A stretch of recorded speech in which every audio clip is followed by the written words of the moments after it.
You are now listening to KMRO FM Kamurocho Radio. It is a Yakuza podcast hosted by myself, Argyle, and with me as always is Jordan. Hey everybody, it's Yakuza again. It's Yakuza 2 week again. We're almost done with this game. We have a guest with us this week. Who are you? Hello everyone, welcome. Thank you for having me back again. This is CyricZ. I guess my biggest claim to fame would be writing GameFAQs walkthroughs for most of the Yakuza games in the series. Yeah, haven't written facts for Ishin and Kinzon yet. Haven't done Dead Souls either. Oh, okay, that is actually surprising since that one's translated. I know, but there's actually a pretty good one there right now, so I feel like it's like not one I have to prioritize. Okay. Don't want to step on anyone's game. You know, I respect my fellow creators. I don't want to step on them. Yeah. Are you planning on writing a guide for Lost Judgment? Of course, absolutely. That's in the pipeline. Ooh, it's gonna be a so fun excited time. For Lost Judgment. It's gonna be so good. I'm very excited for that game. Did you also write the guide for the Fist of the North Star game? You probably did. Yeah, I did Fist of the North Star too. That was quite a trip, actually. Actually, it's kind of interesting now because Viz Media has just released the first volume of Fist of the North Star. Actually, my brother bought that. Like he brought that home the other day, and it was really cool to see. I didn't know about it. It's never been fully released in the West before, and this is going to be the first time. I'm quite excited, actually. Wow, that's really cool. Yeah. That's that early manga and anime. I tried with Fist of the North Star. I appreciate it. I appreciate how wild it is, but it's just something that is like, it's just like it's like appreciating an old video game for me. It's not a lot to it. I appreciate this. It's simplistic, you know. I don't know if this is for me. I like how Kenshiro punches people and then they like explode. Yeah, that's cool. But I don't know. Yeah, that's cool. That's pretty much every chapter. Yeah, it's just like it's like he's going to win. He's not going to have a scratch on him. It's just a matter of like, how is he going to punch this man? You know, the man is very large and fat. What cool thing is he going to use? Yeah, the man is very large and fat. So first he has to like punch his belly to like hollow it out, so that he can punch straight into his guts. That's how he's going to do it. You know, I seem to recall the fight with Hart is just. He's like, oh, your Hokuto Shin can't hurt me. And Kenshiro's basically like, no, it totally will. And yes, it totally does. He can't hurt them like until that. He can. It's like you know, JoJo Part 3 where or even Part 1, right? Part 1 of JoJo is just like, oh, Jonathan can kill any vampire in one punch because that's how Hamon works, but the question is how he's going to connect the punch. Exactly. And so you got to get through their defenses, which makes sense because that one is, you know, very much inspired by Fist of the North Star. But we're not talking about Fist of the North Star today, except for the fact that we literally right now currently are at this very moment. We'll talk more about it in the future. It connects. It's fine. We're taking 2 weeks off of our story coverage of Yakuza 2. I keep thinking back on how funny last week's chapter is in terms of like how little happened up until the grand finale, which will come in 2 weeks from this episode's release. Of just like, oh, we're just gonna leave that hanging. It's fine. Nothing happened last episode. But we gotta draw this bullshit out some more. We're talking this week about 2 of the offerings that Sega and RGG have placed specifically into Yakuza Kiwami 2. So this is not in the original game, and since I'm the PS2 follower, I did not have access to this side content. God, imagine if it was, though. Imagine if it was in the original game, like Majima Construction was. It'd be like the fucking Fort Condor game from Final Fantasy VII. Oh, very much. Yep, absolutely. Ooh. That minigame was completely baffling to me. I had no clue what I was doing when I tried that one. I hear Fort Condor's an Intergrade. Yeah, it's in the Yuffie chapter. It's actually pretty fun. I watched my brother do it. That is cool. I'm really excited for more remake. Curious to see what they do with that game. Anyways, we're doing Cabaret Club, and then we're also doing Majima Construction. Off the bat, we will probably not be doing like a full recap summary of every single thing because it's very, you know how it is. Trust me, guys, it's not worth it. It's I'm gonna recap every fucking tower defense section beat by beat. The the stories themselves, it's very simplistic. It's, oh my god, evil, either construction company or cabaret club is trying to take down our construction company or cabaret club. They send their guys who are either really good hostesses or professional wrestlers. Yep.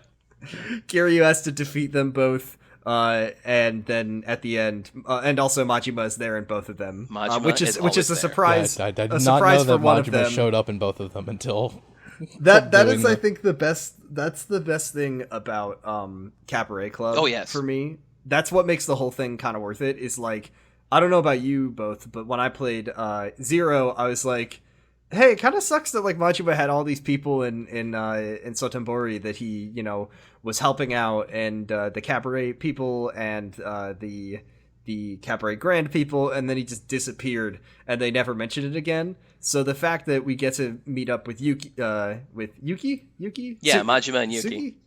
Yuki, and then Majima finally gets to come back and be like, hey, it's me, I'm back, sorry I had to leave. It's been 20 years, but I'm back. Yeah, it's been 20 years. I kind of had a lot going on back then, and you know, there was this blind lady. There was this. I'm now currently in the middle of something like a 30-year-long role play of a man named Nishitani. I'll keep that going for another decade, and then I'll drop the act. So that's fun. And I like Kiryu wearing his fancy tuxedo. I liked that too. Oh yeah, that fits very well on him. he looks good in great. a tux. We get occasional costume changes for Kiryu. His laid back look in Onomichi in Yakuza 6. Obviously his Hawaiian shirt that we'll be talking a lot about next game. Tuxedo, when he doesn't go formal that often. He wears a black suit a couple times in the series. Yeah, if he goes to like a funeral. Funerals mostly, yeah. Funeral suit, and then black tux for Cabaret Club, which I think is a fun change of costume for Kiryu. Do we want to talk about Cabaret Club first, or do we want to do Majima Construction? Let's do Majima Construction first because it sucks and it's not. I it's not- concur. Yes, there's less to that.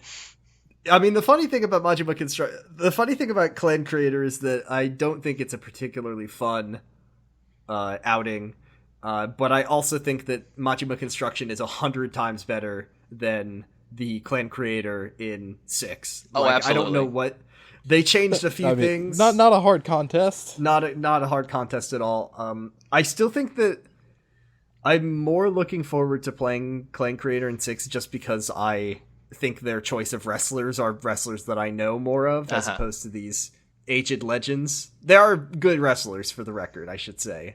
Muto is like one of the most famous wrestlers ever, and it's very cool that he's in this game. But the fact is that I have never seen Keiji Muto wrestle before. So Does he actually make the pose in real life with the sticking his fingers out? I think he does. Yeah. I would assume so. I should hope so because he's the only person in this game that does that. They really lovingly rendered, at least for 6, all of their wrestlers that they put in. They rendered their signature, their moves, that like Naito's poses and his Rainmaker, or Okada's Rainmaker. Mm-hmm. They put all those in there, which I've always thought is very funny. Like that, these are the moves that I want to see Kiryu get hit by. I want to see him, take a Rainmaker right to the face and get up from it, because he's the only guy who could. Naturally. Unfortunately, in this game, no such thing happens. We don't get to actually fight all of the Three Musketeers, so we don't get to see Keiji Muto use a Shining Wizard on Kiryu. The disappointing thing, it's disappointing and it's not, because I mean, these men are ancient in they're well they look Muto, like they're 70. I don't know how old they actually I are. should say Keiji Muto is 58, and I think that if he wanted to, he could probably keep wrestling if he wanted to. But I don't like the idea of Kiryu hurting Pounding down old men. He doesn't usually hurt the elderly, and I don't think he would. I think he might kill a man if Kiryu punched a man in his 70s. Instead, he'll send No, instead he'll send like 8 guys with, knives and guns after these old men to beat them up instead. And rocket launchers. And rocket launchers. Guys, I just quick looked it up. You totally fight these guys in the You Coliseum. can in the In the Coliseum? Yeah. Ah, Yep. piss. You only unlock them after you fight them. That's right. Like, in And the- that's Okay, both okay. the Kiwami 2 wrestlers and the Yakuza 6 wrestlers as well. Yeah, the 6 wrestlers are just in there from the start, but yeah, you need to unlock. Okay, Yeah, I didn't that's know disappointing that you can't actually fight the three musketeers who aren't actually the 3 musketeers. But that's because of the circumstance of death, which cannot be avoided. I did actually play a lot of the Cabaret for this, but I skipped out on doing the Majima stuff just because I think the Cabaret is more fun, and also you need money to do Majima, and you don't really make any money off of it, so you need to do Cabaret. It really first, is pretty much. a pointless exercise, Majima construction, because the reward.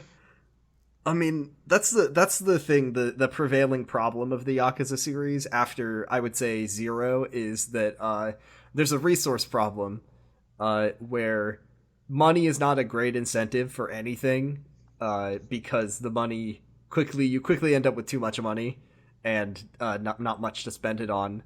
You can spend it to make more money at the casino or try to wrap your head around the inscrutable crafting elements and stuff like that. But I think outside of 0, where you get to do some really cool stuff with your money, like invest it in the real estate or use it to level up, it's just like, why am I doing this? I mean, I'm doing this for the content. Well, I guess all I'm that doing this money to watch goes Kiryu. towards all that money goes towards casino tokens, so that you can buy like the weapons that aren't that great, Or the orphanage. The weapons that the so weapons you don't that have break. to play blackjack for 20 hours.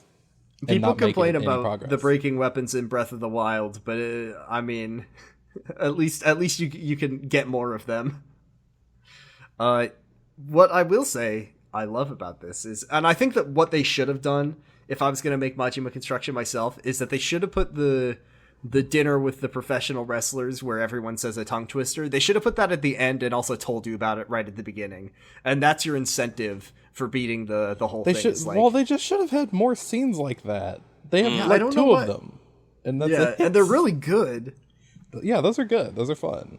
It's just funny of like, well, no one has ever asked if we want to hear Kiryu do a tongue twister, but I mean, we'll put it in for you, and you're I guess gonna maybe love they it. just didn't have the money to be like, well, we can't do a bunch of like fully voiced sces with these wrestlers. That is true.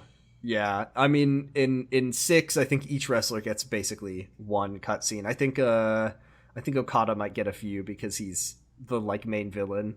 We'll talk more about that when we get to 6, but for this, yeah, they only show up pretty much one time, and each of their lines of dialogue is like, Kiryu, you beat me, guess we'll join Majima Construction. Pretty and then much. that's the whole thing for them. Do we want to just go through them in order? Yeah, sure. Yeah. The first one is Dragon Fujinami. He's the one who in the cutscene before was like, I'm also a dragon. I think I'll have something to say to this Kiryu guy, and then that doesn't really come to pass. I think it's Doesn't really pan out. funny.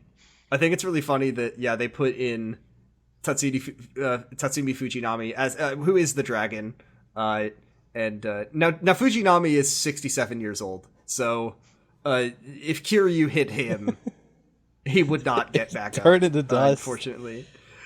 But Fujinami is a dragon, and I think that's really funny because obviously in these games there's so much significance to people who go by that moniker. But this guy is just relegated to a sub-story. Yeah, he is the lowest of the And he- low on the real estate totem pole, and then he Yeah. just beat his ass, and he's like, He's okay, the well, I'll first work for guy. you then. Fucking destroyed. Yeah, he shows up, he says, hey, I'm Dragon Fujinami. I'm also a dragon, isn't that cool? And then you do 3 battles, you beat him, and he says, well, I'm beat. I don't want the other 2 guys to get their hands on that real estate because we're competitors, not actually like working together. So I'm gonna start working for Majima Construction. And Majima says, "Okay, cool, that's great. As long as you're willing to put the work in, I don't really care." Majima Construction has a motto: if you want to work, welcome. If you want to rest, get the fuck out. I love Majima Construction's motto, which changes every time Every time. he says it. And also the like Majima Construction promotional poster says just like join Majima Construction, we build shit We or build something. shit. And Yeah. Now hiring buff dudes and tough guys. that seems like what their company motto should be. Now hiring buff dudes and tough guys, we build shit. The Majima Construction cutscenes are very economical. They're all about 2 minutes long, and they both get rid of the old villain and introduce the new one. So in this that's cutscene, true. They don't. It's not. It is. I think it's just like in Yakuza 0 where the except in Yakuza 0 they would usually have one cutscene at the end and one cutscene at the beginning for each of the like villains who would show up. This one is and you'd also get like clean, a midpoint where you meet them and do like a fun mini game. With them. You do like a little funny mini game, or you go and scope out their cabaret club, or you go and see what they're up to. In this one, it's just like, oh, here I am. I brought the color gangs with me at the color guard. They're gonna spin their flags at you. Better watch out. Yeah, that's another thing. They brought back the color gangs that they never really utilized in Kiwami 2. In the original Yakuza 2 all that much. And basically the whole point of the color gangs is now they're hanging out with Masahiro Chono. It's so weird how the color gangs never go away. Like, or they do, but they don't, because I think what probably happened is that like upon making Kiwami, RGG remembered that the color gangs exist, because in 6 they get mentioned. Yep. And then they're also part of the clan creator in 6, because in 6 it's all about like, oh, this one gang took over all the color gangs, and then there's in Judgment, famous Japanese pro wrestler Kazuchika Okada has united all the color gangs in Kamurocho. You need to defeat him. he's consolidated power, and then I think they mentioned them in Judgment as well, at least in passing. So the color gangs are like a weird eternal part of this world that never matters. They remembered I don't the one character or like entity from Yakuza 1 that they forgot to bring back, so they were like, well, we need to correct that. Yeah, we gotta bring it back. Where did the color? I mean, they couldn't have just had a line that was just like, They're a useful, handy, random group of people you can just throw at Kiryu and just... Yeah, they're kind of like bicycles on the side of the road. That's actually a perfect metaphor. Wow, that's quite good. A bicycle target practice. I mean, it's really funny that they even were able to exist in the city so long, seeing as how Kamurocho is a city that is, dominated by one of Japan's biggest organized crime divisions. So it's weird that there's these like 2-bit thugs who have no like, what are they even doing here? And they then just in squat on Yakuza street 2, corners and like play video games. bother people. And Yakuza 2, they had what was that there was the 8-bit gang or like the 16-bit gang, the 8-bit gang that we had to like they were the hunt gamer down their gang leaders before we could get into that building that the Jingwan those had were the taken color over or gang whatever. stand-ins for this game. But yeah, they are still here, and they are fighting alongside, I think is it Keiji Muto who they join up with? It's Chono's gang specifically. Chono, right. So then Tenryu shows up. Fujinami gets beat, Tenryu shows up. Yep. Yeah, and he's got a hell of a voice. They all really do. Like he's he's like very quiet, like very gravelly. Quite soft spoken for the most part. Yeah. He does yell at one point, and it's God, I wish I had a timestamp for it, because it's kind of funny. Tenryu is the one who kind of sparks the whole like tongue twister thing, right? Because they're saying that no one can understand the way he talks or something. Well, we're getting a little bit ahead of ourselves here, but yeah. Yeah, I think that's Choshu or the other Ricky one. Choshu. I mean, they all talk like aged professional wrestlers. So. Yeah, they're all very old and Tenryu is 71 years old. I don't know the last time he got into the ring. He actually did it yesterday. He retired. He retired in 2015. That's incredible. Damn. If they bring back old wrestlers again for another game, I do really hope we get to see Jushin Thunder Liger, because I would absolutely love to see him rendered in a Yakuza game. I want to see Kenny Omega. Kenny Omega, I don't even know. That's like when they brought in, what was it, Paul Lim? Yeah. Kenny Omega shows the up fucking and he's darts speaking guy. English. Yeah. Right. He's just speaking English. Speaking. He's No, speaking Kenny Omega's English. fluent in Japanese. Actually, That's fine. Yeah, I can do the So both. he'd be perfect. He would be a perfect great, match yeah, for no. for Have this him do kind both of dub thing. tracks. Kenny Omega loves gaming, so he probably, if they asked him to, would do it.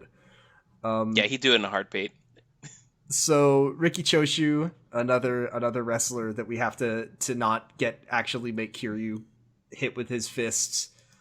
Tenryu shows up right now, and he's like, "Hey, I'm the Legend Killer. I search out strong fighters all over the globe, and I defeat them in battle to humiliate them, and also elevate my own status. And you're a legend around these parts." Was it the Legend Killer or the Living Legend? I seem to remember both of those. It's being the Living popped up. Legend. Yeah. It's the Living Legend, but he also kind of calls himself the Legend Killer. So yeah, he just seeks out like really strong fighters, and you're one of those. So he's gonna beat you up, except he's not. Well, he wanted to retire on a high note, didn't he? He thought it was time to retire and figured beating down Kiryu would be his high note to The go Dragon out of on. Dojima, the fourth. Or to be chairman. more accurate, beating up Kiryu's vans and cranes true. and various construction Yeah. equipment. he said, I need to defeat a legend, and by doing this, I will punch a car in front of you. Some piles of lumber. I'm gonna fuck that shit up. It is. dude. It isn't. This is the thing about Majima construction is it isn't like Kiryu or Majima. They're not delegators. They are not the kind of people who would set anyone to do a task for them. Kiryu would go right out there, right in the middle of the construction site, and he'd do the whole damn thing himself. No units needed. It's his fatal flaw, really. Yeah, it's cognitive dissonance. It's ludonarrative This dissonance. is Naturally. ludonarrative dissonance. We know the kind of man that Kiryu is, both from previous and later games, and yeah, he could just do this on his own, and he This would. is ludonarrative dissonance. Ludonarrative dissonance. Yes, Well, everyone's that's the talking about episode it. title. Yeah, there's the episode title. Well, that's an easy one. All right, gonna write that Easy. down. Yep. You do 3 more tower defense battles. Tenryu It's shows always up they and he's always like, come well, in 3. Yeah. Yeah, they always come in 3. Tenryu shows up and he's like, well, that's it for me. Couldn't beat you. Oh well. Gotta join but you.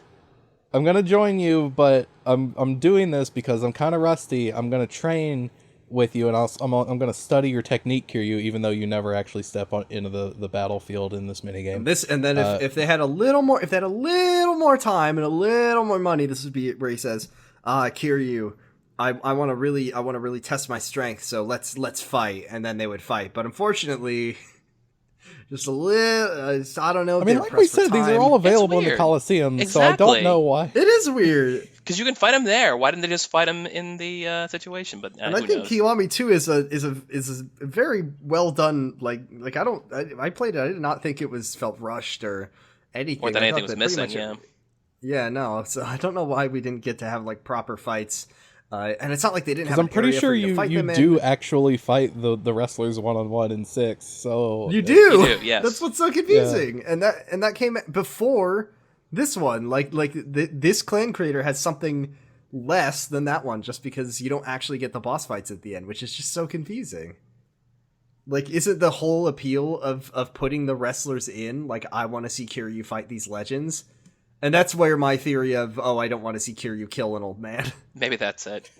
like, okay, let's drop it for a moment. Wrestling is fake. They don't actually, I mean, they do actually hurt each other, but they don't actually do the things they say they're doing. There's a coordinated effort. If these real wrestlers did fight Kiryu, they would be grossly mismatched. There was it was Jushin Thunder Liger had an MMA fight against Minoru Suzuki, who is one of the pioneers of MMA, and it was I've never seen it myself, but it's apparently really not pleasant to watch because one of them is a professional wrestler and one of them is a professional wrestler and MMA fighter, and I can tell you that those two skills they don't mesh well. No, I wouldn't imagine. One's a performer and the other's a punisher, you know? Yeah, one of those is a very I mean for the record, professional wrestlers, I consider them more like stunt people is how I would say, breaking the kayfabe of it. It's very physically demanding. It's very painful. Definitely people get hurt all the time. Oh, of course. When you're talking about, buff men throwing out close-fisted blows like Kiryu does and kicking kicking the shit out of people. Yeah, I don't think these people would be very suited to fighting Kiryu. It would be very, very ugly. Smashing them with bicycles, the usual. Plunging a knife into their gut and then kneeing it through them. Mm-hmm. I mean, could you imagine Kiryu as a wrestler, like going onto the ring, everyone's going crazy, and then one tiger drop and the whole thing is over. And the other guy just crumples, and everyone's like, "Do we cheer? I don't know. Is that guy okay?" They get the ref out. Oh my god! Call an ambulance. Oh my god, he's killed. He's killed. Oh my god! Tenryu. Stop it! What He's has he already done? dead. So what happens next? We've defeated Tenryu is like, I'm gonna join you, but so I can be closer to you and study your techniques, so that I can actually like beat you in a fight one day, even though I haven't fought you. This is when Choshu shows up. I don't remember what his deal is. His deal is he wants to not be bored, which is kind of the thinnest one of all of them. No wonder I don't remember it. Choshu we are very in luck here because Choshu is 69. Nice. Nice. Sorry. So Choshu. Just every one of them. Oh, and this is a famous Japanese wrestler. I like if you go onto Wikipedia for any of these people, the Wikipedia entry will be like, Riki Choshu is considered one of the greatest Japanese wrestlers of all time, and then you go to Chono. Masahiro Chono is considered one of the greatest Japanese wrestlers of all time, and you go to Tenryu. Tenryu is the most famous wrestler of all time. I do like. Who's been editing this these? is very funny. It says Dave Meltzer, a journalist who covers professional wrestling, said that one could make a strong case that Tenryu was between the 4th and 6th biggest native star in the history of Japanese professional wrestling. And that's like good. Like that's good for sure. It's also kind of exact. Yeah, there's a very much of a level of precision to that figure. And also like, Is there I don't data know. on this?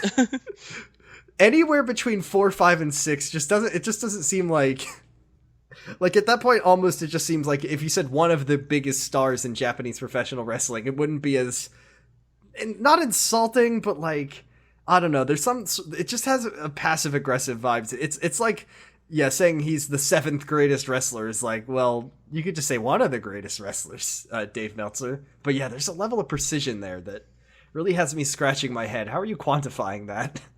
Dave Meltzer strikes me as the type who'd go onto tier list. Yeah, that's exactly it. He's just tier listing these Japanese wrestlers. No offense to him, of course. I'm sure he's a wonderful person. Yeah, I'm sure his writing is. I'm sure he knows his stuff. I'm just saying I don't know where he gets that. Dave Meltzer, if you're listening, we apologize Meltzer, come on if the there was show. any offense. We did not mean it. Yeah, we didn't mean it. I'm not sure what your metrics are, my friend. So yeah, what Ricky? Was it Choshu? Yep. Or Chono? Choshu. Choshu is bored, and he and then he shows up in Clan Creator and he says, "Oh, I'm still bored." This is not a very exciting minigame. So sorry about this, Mr. Choshu. This is not where you need to go. Sorry, you're in this one. Do you want to go take the train to Sotenbori and you can like run a cabaret club? Would that make you happy? I mean, if you go like 100 feet in that direction, there's an underground fighting ring. Maybe you can check that out. Yeah, perfect. Sure. I don't know why Very close I don't know by. what you're. Real estate is not the most exciting job in the world, I'm sure. At least compared to like Yakuza or Pit Fighter or Gambler. The city of Kamurocho has a lot of offerings for you, my friend.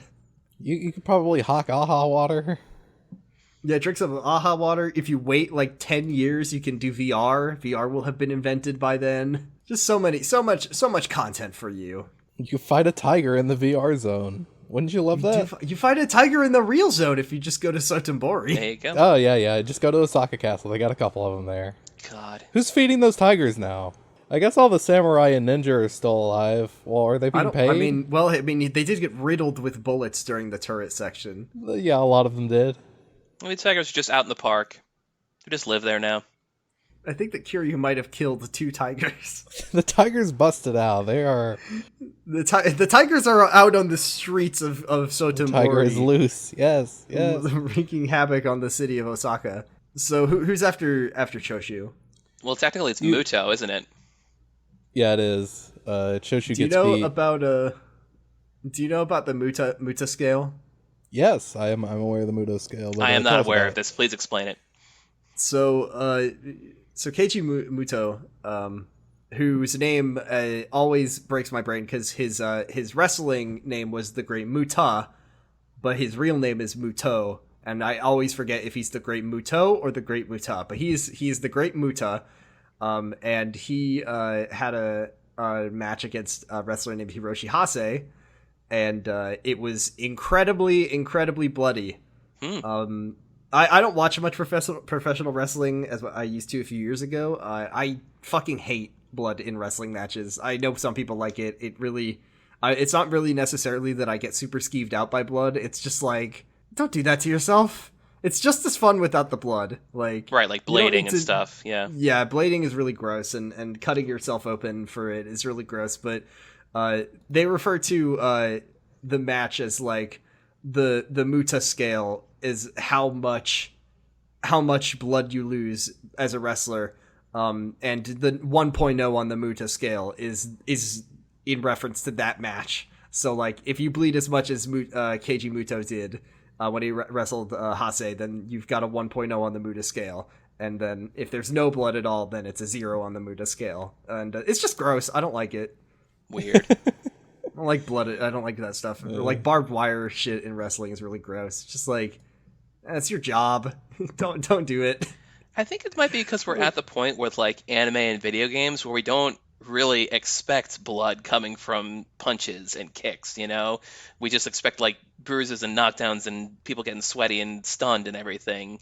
You know, blood is for blades at the end of the day, right? Yeah, I mean, from my understanding, it's very common if you, and punching isn't necessarily like a part of wrestling per se. They usually, at least in New Japan Wrestling, it's open-handed strikes only. Right. Is the rule of the law, or like using the back of your hand.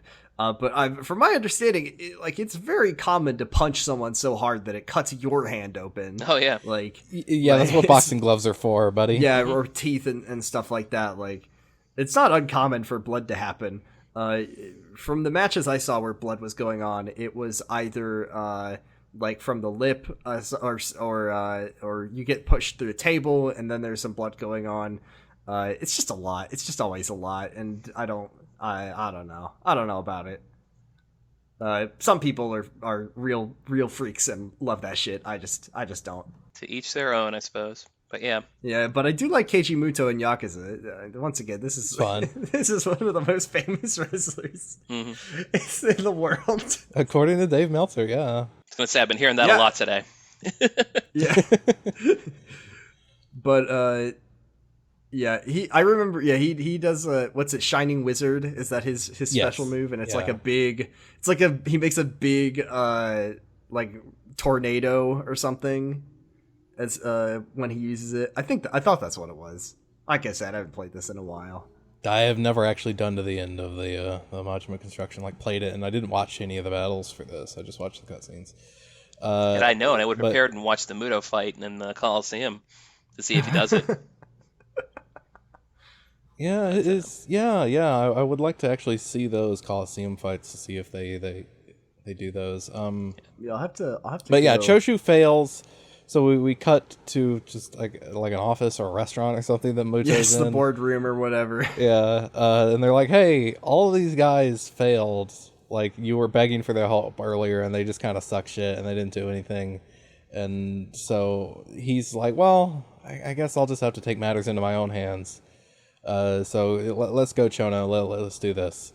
So then you do 3 battles against Muto's like color gang army. Well, I think before that, I mean, we've talked about it already, but they kind of force you into it, don't they? The going out to the restaurant with the 3 Musketeers, where it's Kiryu and them. Oh, is that when this happens? Yeah, Yep. that makes sense. I think the thing that's really interesting about this cutscene is this is the first time in my life that I'd ever like considered the fact that tongue twisters are not exist in other English. languages. Yeah, Oh, like absolutely. there are other languages, Yeah. and it's really interesting to like hear what other tongue twisters are like. And I like what's Kiryu's Aka Pajama, Al Pajama, Ki Pajama, which is like red, blue, yellow pajamas. Right. It's interesting. I think that's cool. Oh yeah. Thing It's to really cool. learn about. But like you were saying, it was all based on the idea of them sitting in the restaurant and like I think it was Tenryu trying to read something off the menu, and none of them could understand him because he was just mumbling so much. Yeah, because these are just old guys who a lifetime of promos. Yeah, like you're ordering in your promo voice, and no one can understand you. But we get to hear these wrestling legends do tongue twisters, and we also, of course, get to hear Kiryu do one. And the best part is he does it absolutely perfectly. He dances flawlessly. over it. It's so good. It's like all the wrestlers are like they're kind of fumbling. I think Tenryu does his really fast, but he's mumbling and nobody can understand him even then. Right. There's what is a Namamuki Namagome Namatamago, something like that. I don't remember. I can't remember.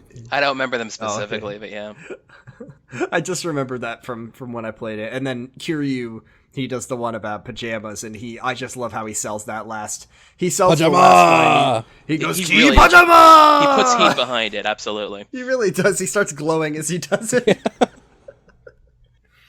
And of course, the big punchline of the whole thing is that at the end, the waiter comes up and Tenryu just says, "This one." He just points to the menu. Yeah. It's very funny. Every like Yakuza sub story always has that last punchline. Gotta have it. And they always land. I always think they're really funny. And even though it's like formulaic, it's just always good that there's a little joke at the end of it. So now we've expanded our motley crew of professional wrestlers to what, 4 now? Well, I mean, we've got 3. 3 Musketeers, yeah. We got three of Musketeers, but there are not 3 wrestlers in this. There's at least 1 more.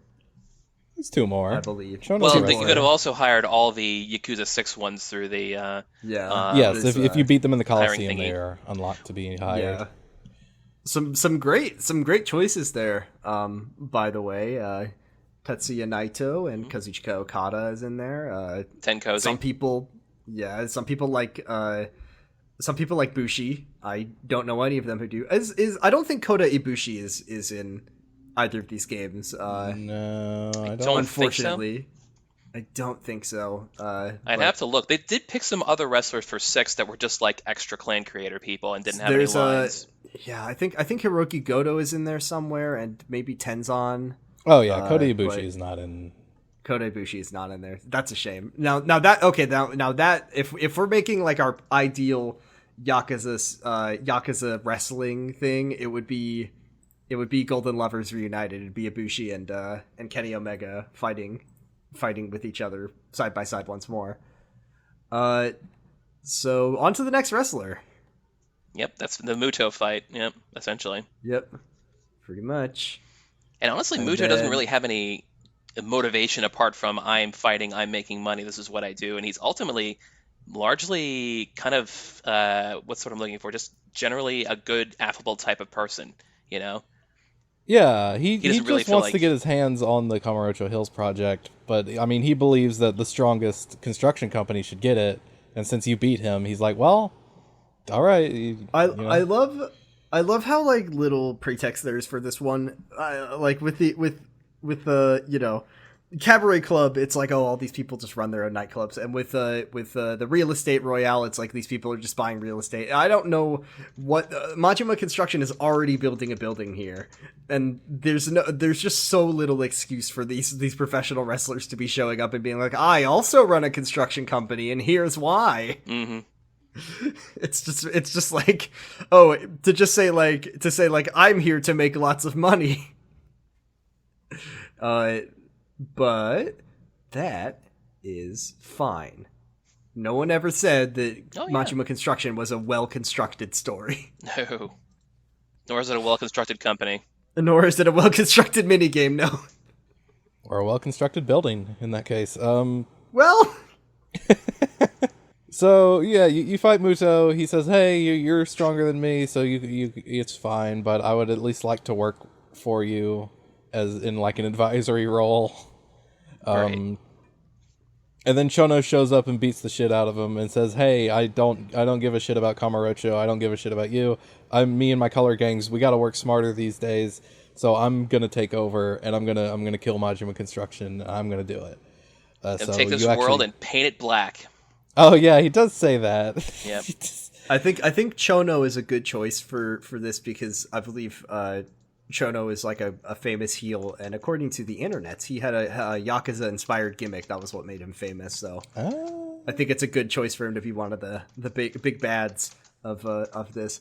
I also wanted to say that of the talent listed in this, I think Chono and Muto are the ones who are still regularly to some degree. No. Muto is, I think, the only one who's still wrestling. Yes. I don't All the rest are I done. don't think Chono is officially retired, but Muto is still going for it, which is kind of insane. He's 57 or 58 years old. He's very old. Well, how long Undertaker did it? I mean, think about how long they we haven't seen the last of Undertaker, I'm sure. Not Yeah, if until I the live to soul be transfer. 57 and like a teenager looks at me the wrong way, I'll just like my spine will fold in half. I'll die on the spot. These are very, very athletic old people.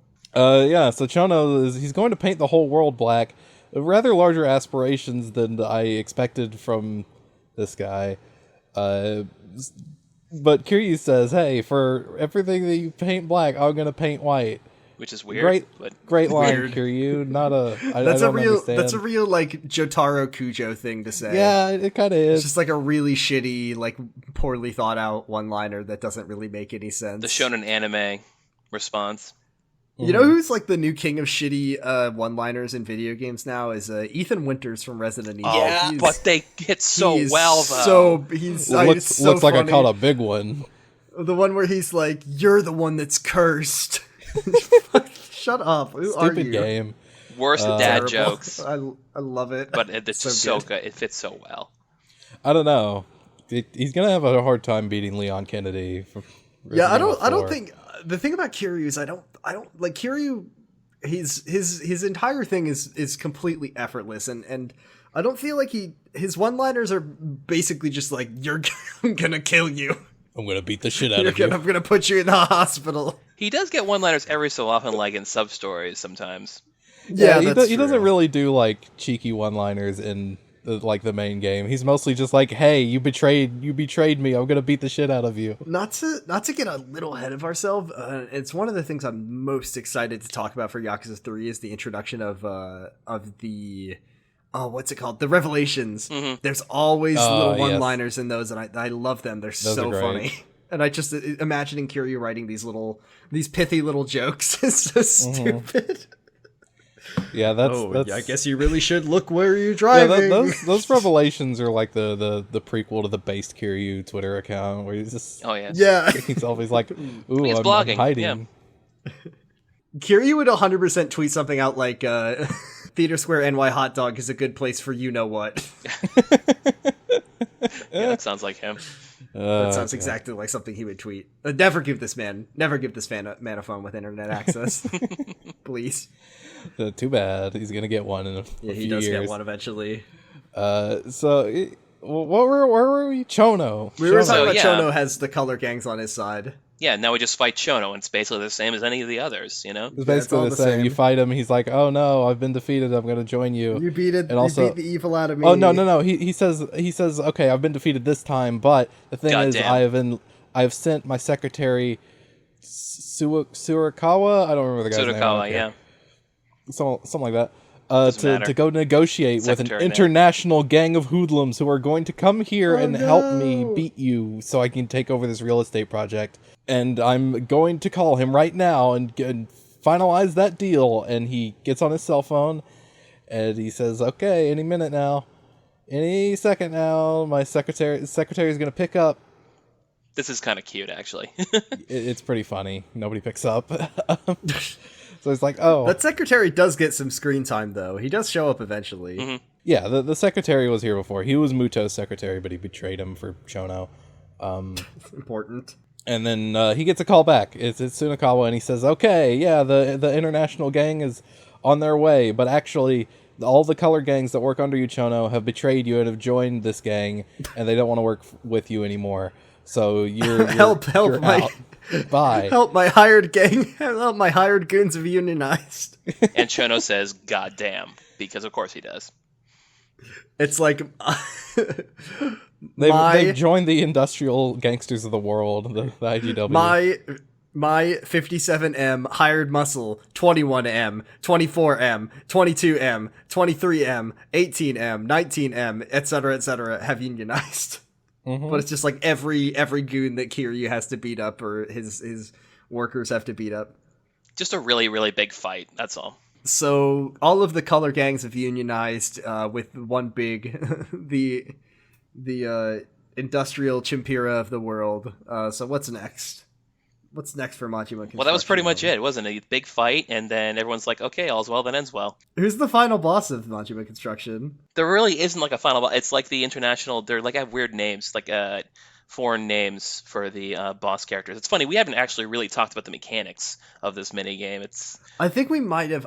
We talked about it a little bit in the episode where we first mentioned we did. But it's like you deploy your units and you place them, and then it's like tower defense, but bad, and there's special moves from your special units. So like the wrestlers have their own moves, right. And I think you do get to deploy Majima too, and yes. I think Majima has his like big spinner. Yeah, Majima is one of the units you start it's with. Like tornado moves, mm-hmm. And then people try to like destroy your shit, like your vans and cranes, and then if they kill you or if they do that, you lose. It's really bare bones. It's barely anything. It's really I enjoyed it going through it, but yeah.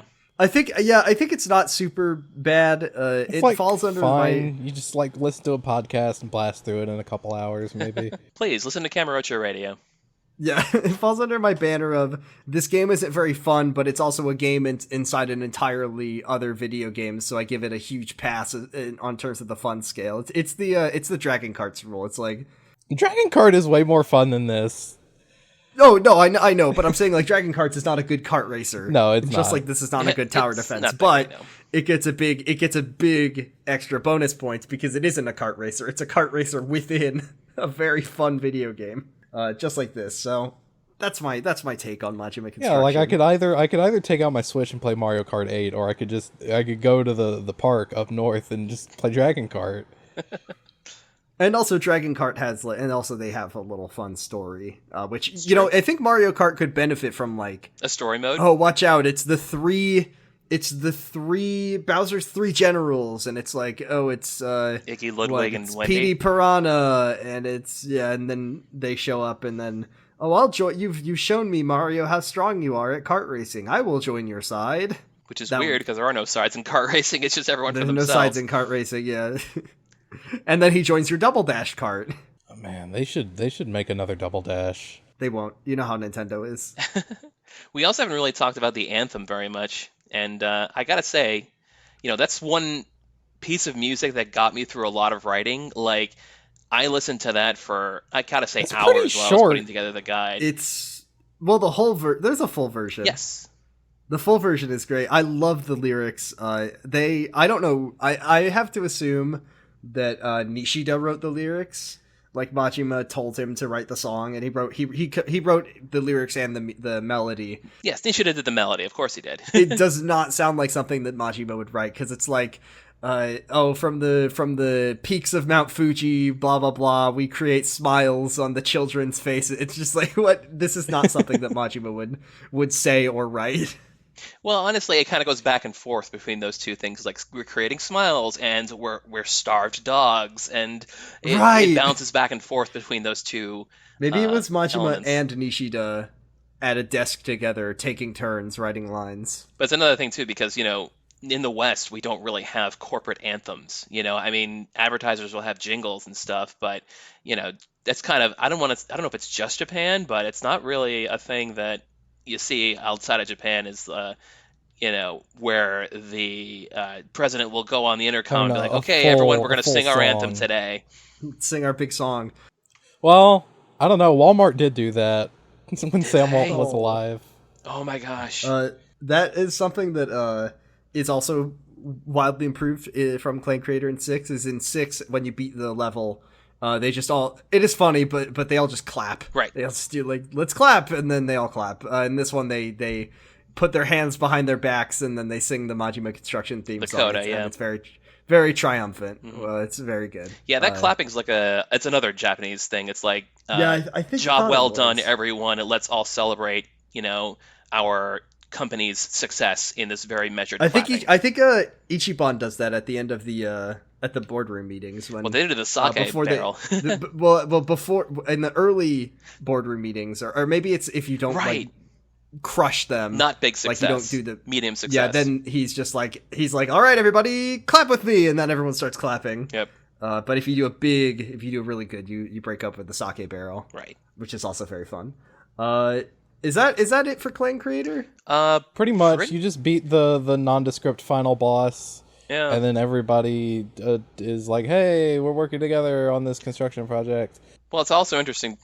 One last thing is that Majima and Kiryu kind of have their little moment, because it's like, Majima's like, oh, I'm really thankful to you, Kiryu, for what you've done, and it's like, it's one of those very out of place things where story wise, Majima and Kiryu are in this normally antagonistic place, yet in the additional Kiwami 2 content, it's like, because this is the last game produced that stars Kiryu, they kind of had a slight denouement with Majima and Kiryu that they, didn't really get to in other games. And it's like, they almost shake hands. Well, they shake hands, and then Majima goes to kick Kiryu, and he's like, and yes, okay. then Majima kicks him, yep. And then it's like, I'm just kidding, over. I'm going to kill you anyways. Kill you, yeah. Yep. Yeah. Back to being normal Yakuza 2 Majima. The eternal endless enigma of Majima and Kiryu's relationship that no one will ever be able to agree on. And then everybody laughs. And everybody laughs and claps. There's still missions to do. I don't care about them. They don't have story. Yeah, I think you probably fight the Amon clan or something. The last one's brutal. Oh God, I haven't beaten it myself. Wow. Yeah, that's... there is another scene if we want to go over it. It's just Keiji Muto giving out dating tips to all the other guys. Nope, you're right. We skipped it. It's after. It's just before the final battle. Once you get Chono. Chono is there. All 5 wrestlers, Kiryu and Majima, in the same place, just drinking and talking about dating tips. And it's kind of neat too, because the localization kind of takes the idea of Sashi Suse So as 5 steps that you need, and actually turns them into English phrases that start with those sounds. Oh, that's actually really good. Yeah. Who are the Patriots? The localizers are always like coming up with really creative ways to make things translate right. Yeah, absolutely. It's really quite a skill, and I think they always turn them into fun little jokes, which is good. They do a good job localizing these. Even when the characters aren't speaking English, the subtitles are always well localized. I mean, holy shit! One of the localizations in in Yakuza 6 that I won't go into specifics of, a certain sub story that we're keeping very very under lock and key. It's like my favorite localization in anything I've ever seen. It's so clever. Yeah, I had a couple of thoughts too, but it's like, oh, that goes into spoiler territory. Probably shouldn't. Yeah, we keep that stuff. Yep. We keep that stuff secret. So let's talk about Cabaret Grand Prix. Now the good thing is we have already... That took longer than I thought it would. I know, we kind of got sidetracked a little bit. We for Cabaret Grand Prix, we've actually already... The game forces you... Oh, not forces you. It makes you start this, so right. We have actually talked about it on the show before, with Kiryu being roped in to run Club Forshine. Yep. Whose club name only makes sense if you've played Yakuza 0. It doesn't make sense out of context of why it's called Forshine if you don't know about Club Sunshine and the fact that the manager of Club Sunshine is the, but I like Cabaret Grand Prix because, unlike Cabaret Club Czar and Yakuza 0, where the stakes of it don't really make any sense. Like there's no reason for like why these cabaret clubs are going head to head. The idea of the Grand Prix, where there's an actual contest behind it. Yeah, this is like a televised event. Mm-hmm. Yeah, it's like an event with like predetermined stakes. Hosts instead of like commentary. The guy from Yakuza 0 who is literally like murdering his way through. Yeah, literally killing people throughout the whole cabaret club subquest. I think it works a lot better. And what's the guy's the commentator's name, the announcer? Buono Isazaki. Yep. Buono Might have gotten that Isazaki. slightly He's really you funny. got it. And he's kind of really similar to like I already forgot his name. Dolce Kamiya. Thank Dolce you. Kamiya. Of course, because it's in the Discord channel. Yeah, so each time, I believe that each time, it's just like in Yakuza 0 Each time you get the to one. the end of one of the leagues and you go against the number one club, Buono Isazaki is like commentating on. I think he might do that during the normal ones too, but he's there and he's like commentating on the thing, and he'll be like, "Oh, look, this hostess is calling for help. The manager helps in a cool way." It's fun. What was? They had the like super moves in Zero. Yeah, fevers. Right. Yeah, and in this one, and I think in the last one, they can still use it to like poison your guest, like make your guest's health go down somehow. Yeah, it's like they either make your guests leave or one's really drops their bad. HP or skills, something like that. There's one new addition to Cabaret Club. Well, there's a couple, but go ahead. The big one that I can think of is the oil the oil the tycoon. The oil baron. Which it is rare in modern games for something to force you to mash as hard as oil barons do. I feel like the thing is, it's based on with like the overall skill of the girls that you have, Yeah. and, like their HP and such. So like the better your girls are doing, The more you have, the less hard you have to match. Yeah. I wouldn't say it makes me feel nostalgic for old games because I hate mashing buttons like that, but it definitely evokes the feeling of playing like any number of old games where the threshold for like Mario Party or something, where the threshold for mashing is just way too high and it's way too hard. Interesting. But yeah, the other thing I thought of was that the girls can also have special skills now, where they can, for example, come into the club with a guest already on their arm, and will start up with them immediately, rather than that's having actually to wait. yeah. But there are other things too. When I played Cabaret Club Grand Prix in this game, I did something I didn't do in Zero, which is I just did these back to back, but every other time I would just turn off my TV and go do something else, and I'd have my skeleton crew of To girls just that I regenerate didn't ever use, just to regenerate my good ones that will win me the competitions. Oh, sure. So if they got tired, I would just throw my Yeah, because you need to give your girls a day off to like fully regenerate their health and mood and everything. And then they would just show up and all the customers would get mad and no one would get served, and I'd be like, whatever. The only person It's you have in fine. stock is Ono Michiko. Oh, Onomichiko. No, you don't put yes. Onomichiko on there because Onomichiko. You don't is put top Onomichiko. tier. Onomichiko is my 99 is your party number one stat. girl. Can't beat it. Can't beat it. Yeah, the fact that they gave you like I love when games give you like a joke thing and it's way too good. I feel like that happens in Monster Hunter sometimes, where there's like a joke weapon that's just like, oh, this what I think it's the like charge axe or something in Rise that is just like completely busted when it probably shouldn't be. And that is Onomichiko, and this is just like a joke character. Right. Yeah, like bronze tier, but that you just get for free. It's like the Obitarian from The Zero, Obitarian like is at least like a gold level, right? Like Etsuko. Yeah, is- but she shows up at like she's kind of a joke Yeah. character, but then her talk stat is so fucking high that Maxed she's out. almost like mandatory to. Etsuko, Onomichiko, and the hand. Not hand. What am I saying? The headmistress. Yeah, the hand. Okuyasu's the hand from Okuyasu's stand. Yeah. Yeah. Hey, Josuke, I'm a hostess.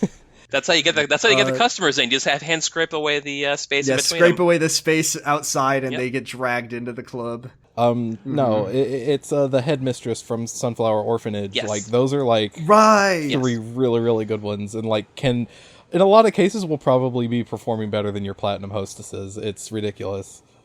Something really surprising about Cabaret Club Grand Prix is that it brings a mini game in from set 6. Once again, talking about Kiwami 2 is really odd because it is kind of the follow up to 6, which a game we haven't talked about yet. True. So in 6, and we'll go way more into detail when we get to it, there's this really great, really charming mini game where Kiryu can go to a bar and just chat up the regulars there. It's basically just Kiryu gets some like middle-aged dad friends to hang out with for a little while, and they just like inexplicably brought this back which is, I think the dinner scene is one of these two. Yeah, no fanfare Yeah, on this, yeah, and yeah, it's yeah. connected both to Clan Creator and Cabaret Club. These just come out of nowhere. So like there's just a scene where Kiryu takes all of the like the platinum hostesses that he's got so far plus Yuki out for like a drinks after they win their first Cabaret Club battle, and it's very fun. I like it a lot. It has one of the rare moments of Kiryu laughing, which he is not a Haunting. person who laughs a lot, but It's he true. like does a full on belly laugh. It is so strange coming from Kiryu, but I do like to. You know what? He deserves a laugh every once in a while. It's funny. I mean, you Everyone watch does. Kuroda interviews, you'll hear him laugh, and it does sound the same Yeah. way. And he's naturally a decent laugher, but it's like you don't hear it with Kiryu. You don't expect You don't it. hear it with Kiryu, yeah. That's he's the thing playing about Kiryu. that Takaya Kuroda is that it's just so strange to like that's just what his voice sounds like. That's how he talks. Like he has this voice that's just so like deep and like powerful. He's such a perfect fit for Kiryu. But then He when doesn't he does ever do anything voices for any of his voice acting gigs either. Like, I've heard him in a bunch of things, and he's like, it's always the same. Yeah, he's Jibanyan in Yokai Watch.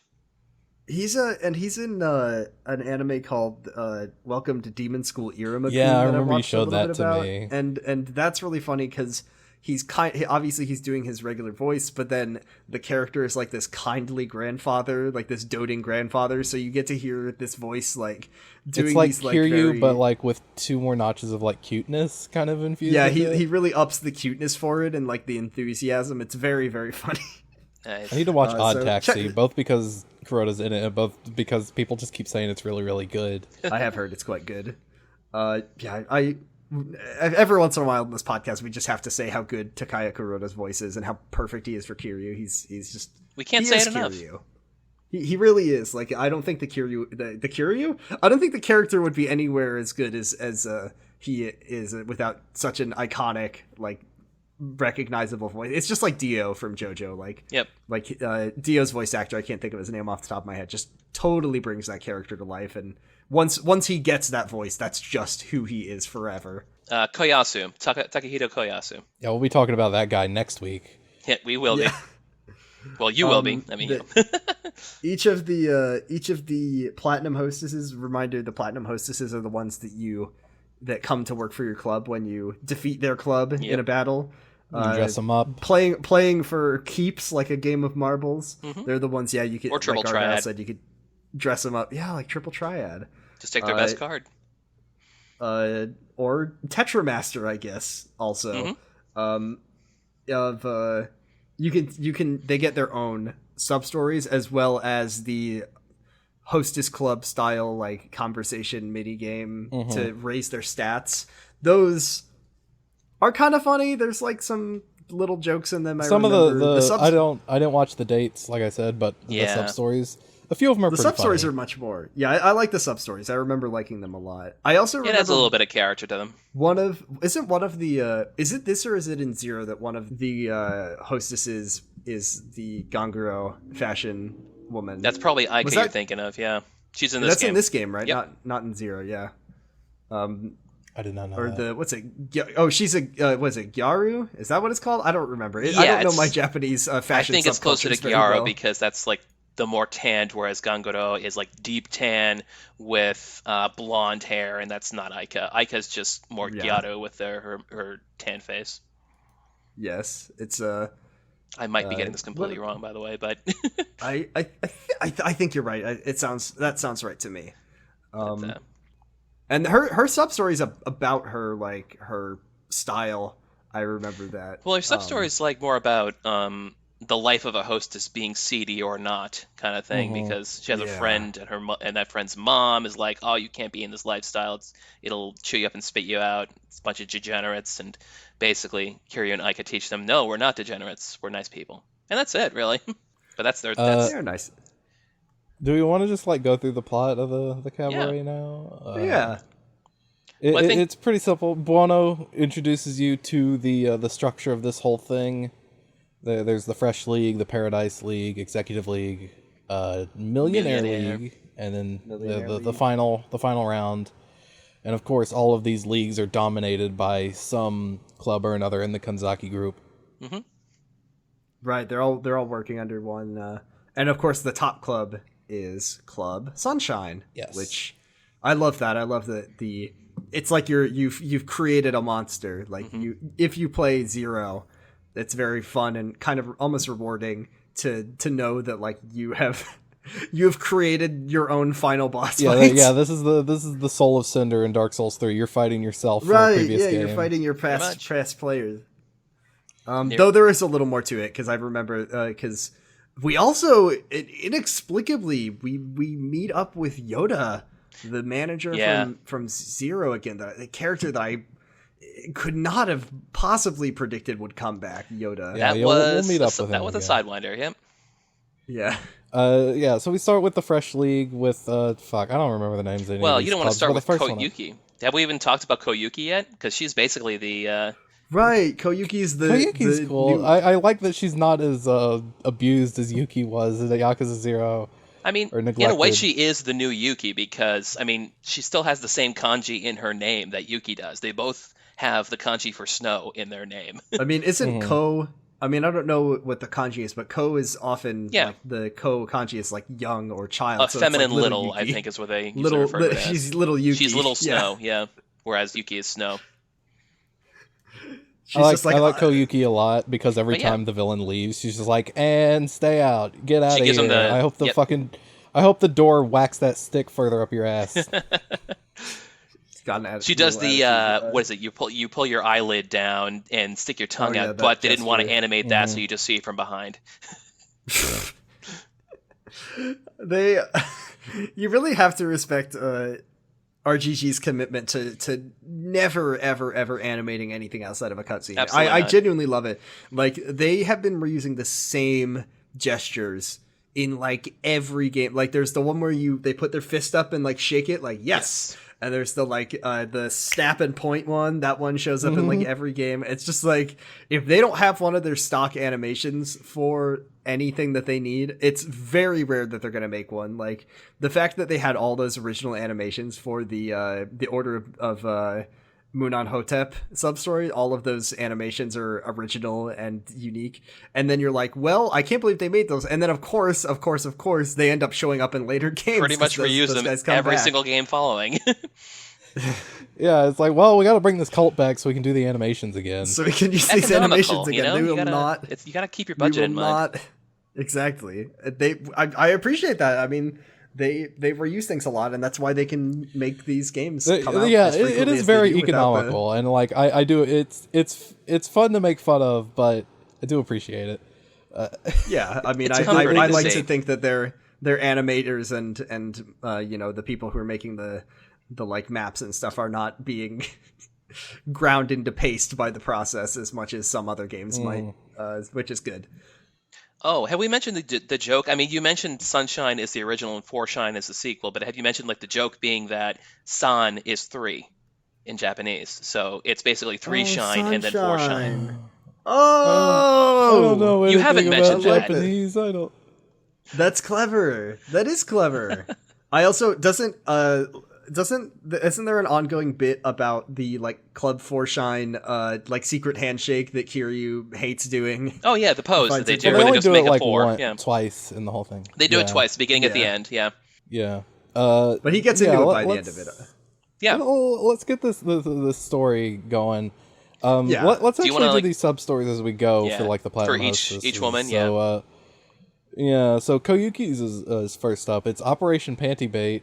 Yep. Operation Panty Bait. And the drop of the title is just perfect because it's right after Koyuki says, "We're calling it Operation Panty Bait." The title drop.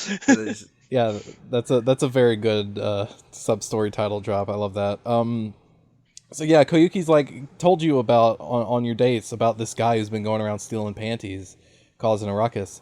So she's like, okay, I've come up with a plan. I've got these pair of panties, they're just fresh. I have not worn them. Don't worry. Right here with a bear on the ass. We're gonna put them on this bench here, and then we're gonna go and just stake it out and wait for the guy to come along and be a pervert about them. Just on the middle of the footpath. Yep. Oh yeah, in front of the river. In front of everybody, basically. Yeah, so you just go and wait. and guys will come up to the panties. They will bend down and gingerly pick them up with both their hands, just cradle these panties, and you need to decide. You'll get a dialogue choice. Do you want to confront this man or not? And you need to do this like 4 times before the actual guy shows up. Reminded incredibly of that one sub story in Yakuza 7 where it's just like 5 people lining up and you have to figure out which one of them is which one of them is pissing in Peeing in the public. river, Yeah. yep. And they're all doing the same pose. Absolutely. But yeah, they gingerly pick up the panties, but most of them, like the first 4 guys, they'll just inspect them, just look at them, and then place them back down. But They will still If I pick was them walking up, down, which if is I was weird. walking down the street, if I still walked pick down the them street up. and I just saw any kind of underwear sitting on a bench, I would say, I "Ew, am not gross! touching Use that, underwear. no. I'm not touching that." All of these people should be busted for pervert crimes. Basically. They all have it coming. You don't pick them up, even if you're like, "Oh, what is that? What am I? I don't. Oh, okay. Let me. oh, there's just, a bear I'll be on my it. way." Wow, okay. Yeah. Why are you touching them? Etchy sketchy, no touchy. That's a Koyuki line, by the way. She says that. Or rather, that's a localized line. Yeah, the fifth guy, you decide to confront him. I don't know if there's anything that you're supposed to, like, a tell that you're supposed to get, because he doesn't actually start doing anything. That's when he sticks his face in it. Yeah, but he does that after you decide to, like, confront him, I think. Yeah, you can also just watch him and he'll do it then, too. Okay, so you confront him, he's It sticking doesn't his take. face It in doesn't him, take. just rubbing him around. It doesn't take Sherlock Holmes to crack this case. Right. You have to go into his mind palace and figure out who this man is. He's just rubbing his face in these panties, and you're like, okay, hey, stop that, buddy. Who are you, you pervert? It turns out this is a guy. He used to be a regular at Club Forshine, but they had to kick him out because he was weird. So he's like, okay, you got me, but also I'm gonna kill you. You beat him up. He runs away. How sad is He it promises... that there's more combat? How sad is it that there's more fighting in Cabaret Grand Prix than there is in? There are, yeah. There's more fights than in Majima Construction. The one that's about fighting people.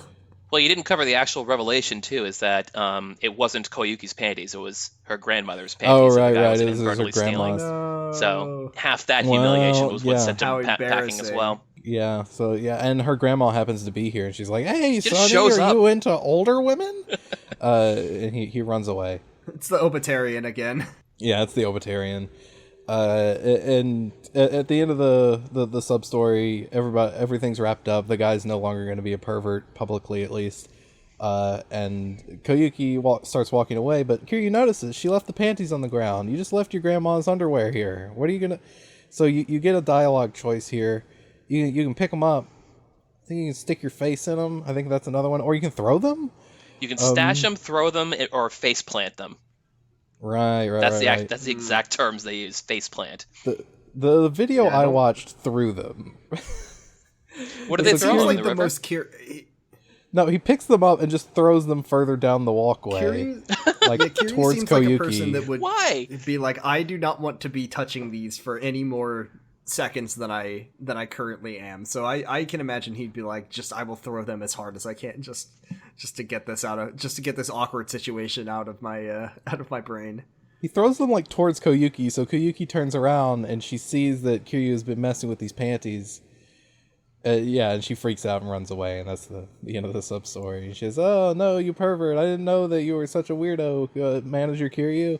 Yeah, it's basically the same thing if he face plants him too. But yeah, she must notice in all possible choices. Imagine But that. yeah. Yeah. So then you go up against the first club. I don't remember Fresh what it's League. called.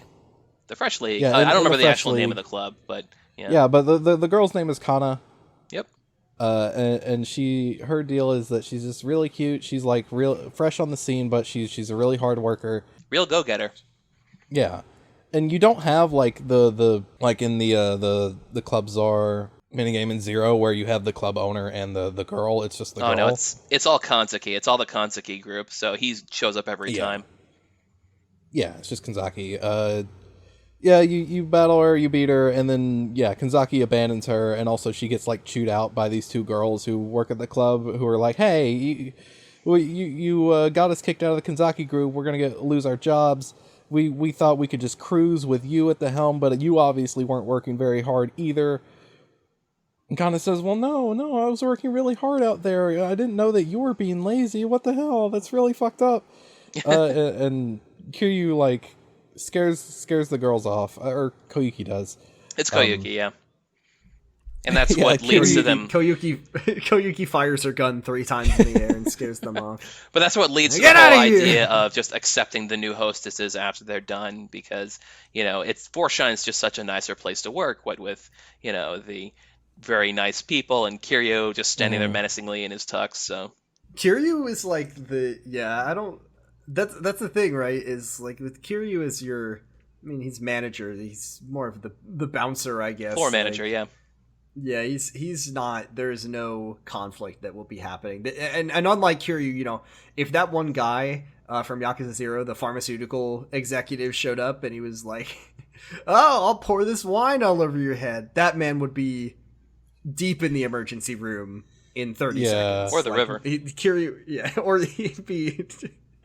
If he had tried to pull an ice no... pick on Kiryu, he would have ended up with the ice pick like embedded in his abdomen. Kiryu does not understand that the customer is God. Yeah. Like, there's no question about that.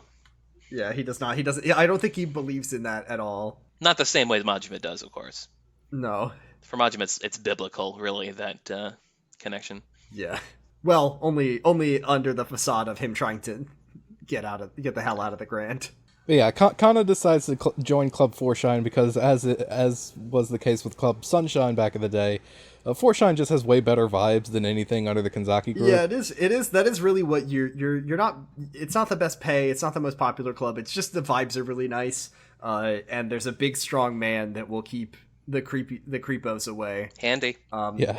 Kana's sub-stories is simultaneously not very interesting, but also quite interesting for one particular aspect. I don't know if you wanted to talk about it yet, but sure, we can go ahead and talk about it. But Kana's sub-story is pretty simple. It's like she meets a friend who is going to another club. She's being bullied.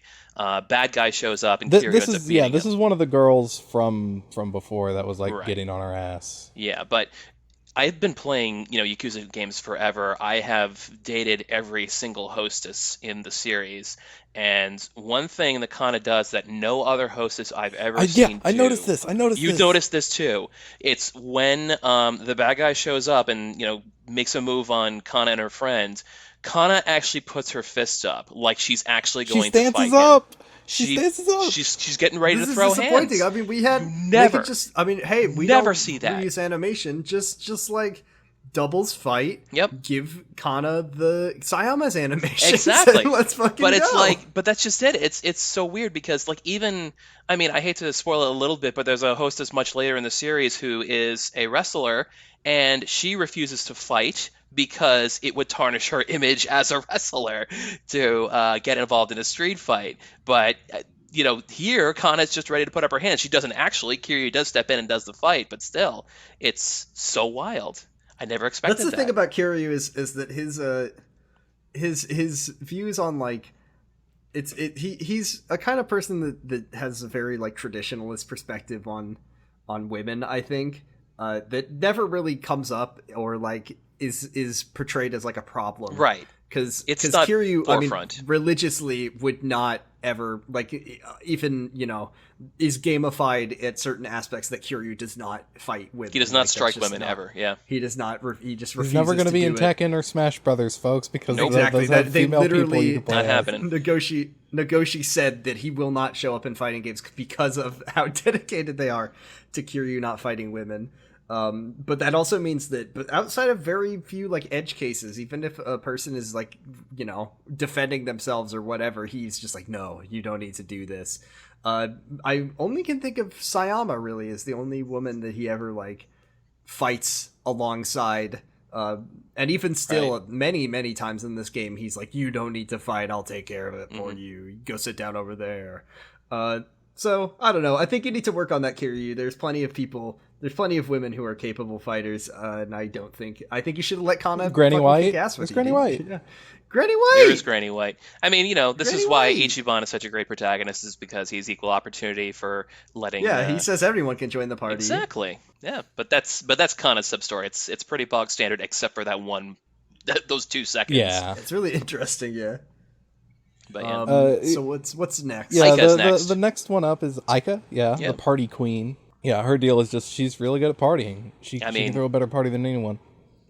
Yeah, again, another pretty standard setup. And they go through the whole motions of that. And we talked about Aika's sub-story already, basically just her being involved with another friend hostess whose mom disapproves. And at the end of the day, they all go to Foreshine, and Aika shows them all a great time, including, the other hostess and her mother. And apparently Aika's such a great party queen, and, that everyone's pretty much like best friends at the end of it.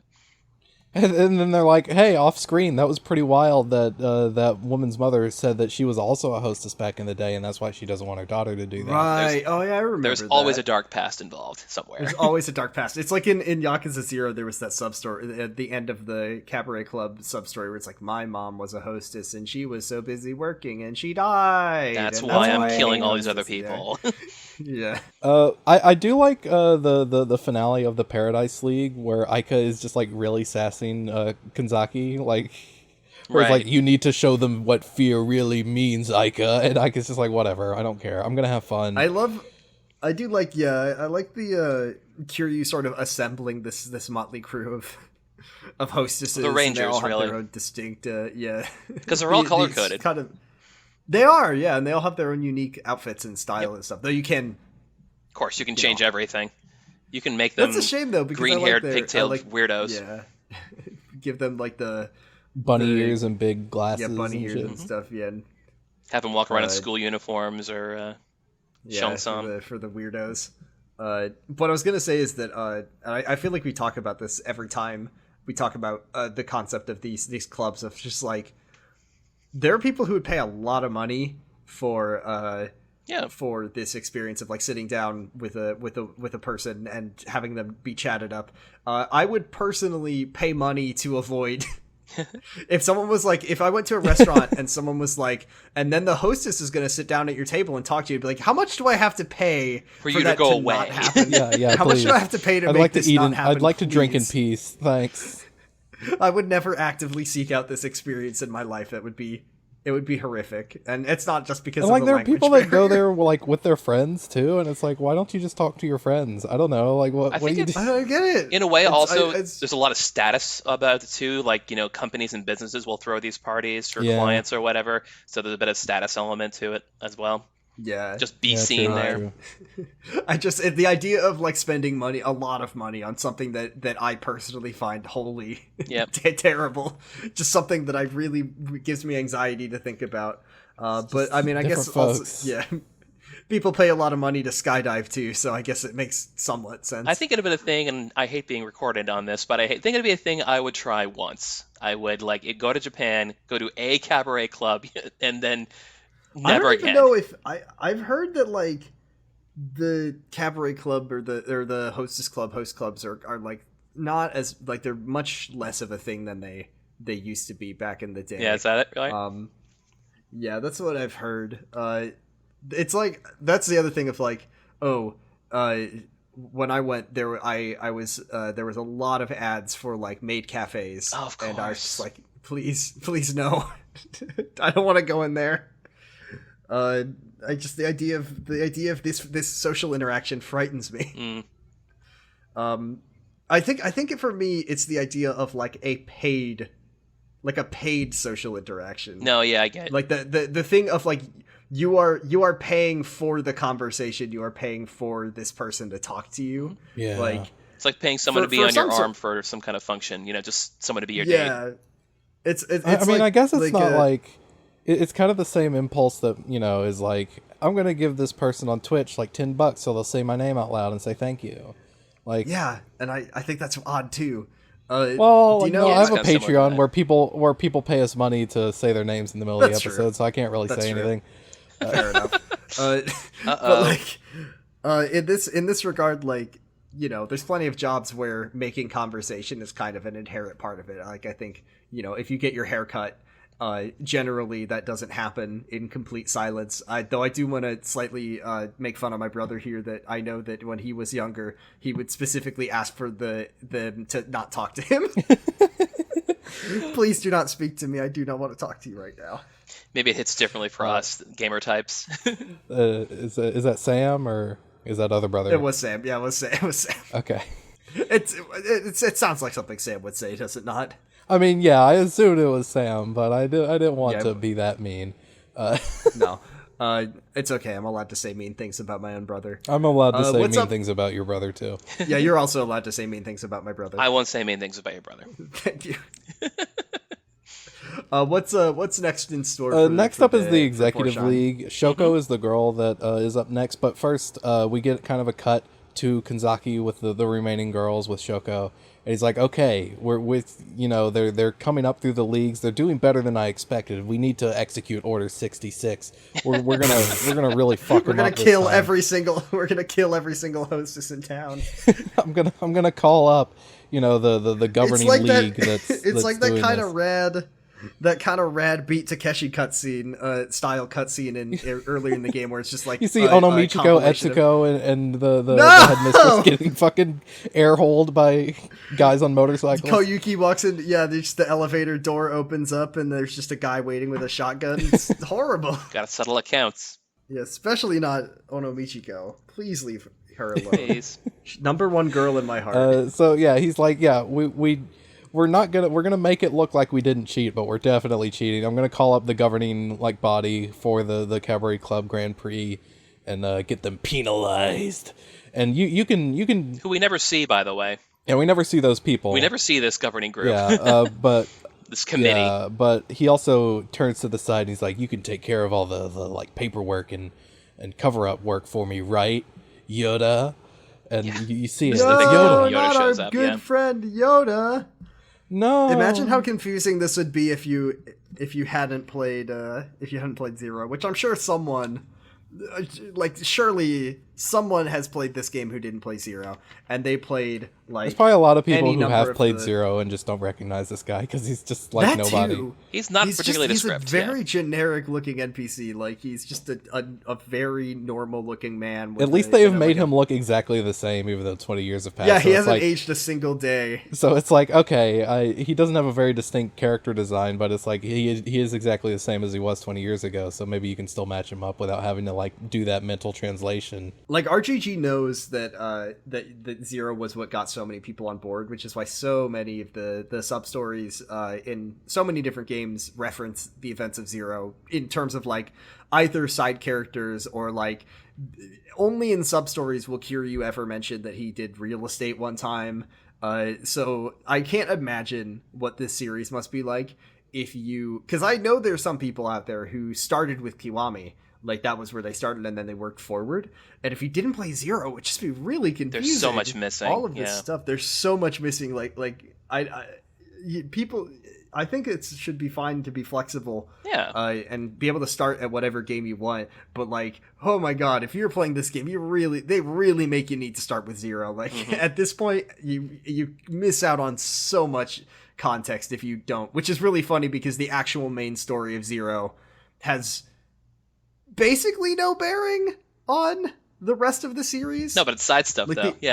The side stuff is the part that really matters, but if you take stock of what actually happened from Zero, it's the Millennium Tower, it's the origins of the Millennium Tower, it explains who Masaru Sera is and why he's the chairman, which literally doesn't matter at all. He could have been anyone. And that's gives some characterization of Dojima. Yeah, it gives a little bit of characterization of Dojima as why he's this wash up, and that's basically it. Pretty much, yeah. Pretty much. But then all of the sub-story stuff with the Pocket Circuit Fighter and the Cabaret Club and Yuki and Yoda. And Munon Chohab Donas and... Munon Chohab Donas. All of these things keep coming back, and it's wait. None of the real estate stuff comes back, actually. I mean, they mentioned... Kiryu mentions that he was a real estate guy sometimes, but none of those characters, get reintroduced. No. It's hey, remember me? I'm the Leisure King! Yeah, the Leisure King and who? The fucking the Electronics King is gonna come back in the next Yakuza Like a Dragon game, Like a Dragon 2. That he'll be one of the party members. Please no. Yeah, let's get back to Cabaret Club. Yeah, next up is Shoko. She's called the Perfect Queen because she always has her smile on. She never fucks up. And that's just who she is. She's like a robot. When you met Shoko, when you met Shoko, did you like instantly predict what her sub story was going to be about? Oh, not at all. Yeah. I don't think you can predict what her sub story's gonna be Well, about. sorry, I should say I was so sure that it was going to be a thing, and I haven't played this in a while. Yeah. Of like, oh, everyone says I'm like the perfect, but what if I'm not? Like, what if I'm just a person too? How could I be perfect all the time? Right. I mean, that's Is not that not even what it really is? her sub story. That's just kind of the revelation that she comes to at the end of the Executive League. Yeah. That's her story so, growth. Okay, fair enough. But that does happen, yeah. Yeah. So like Shoko, yeah, she's the perfect queen. She nobody's ever seen her not smiling. You need to kick her ass. But also this penalization comes into play.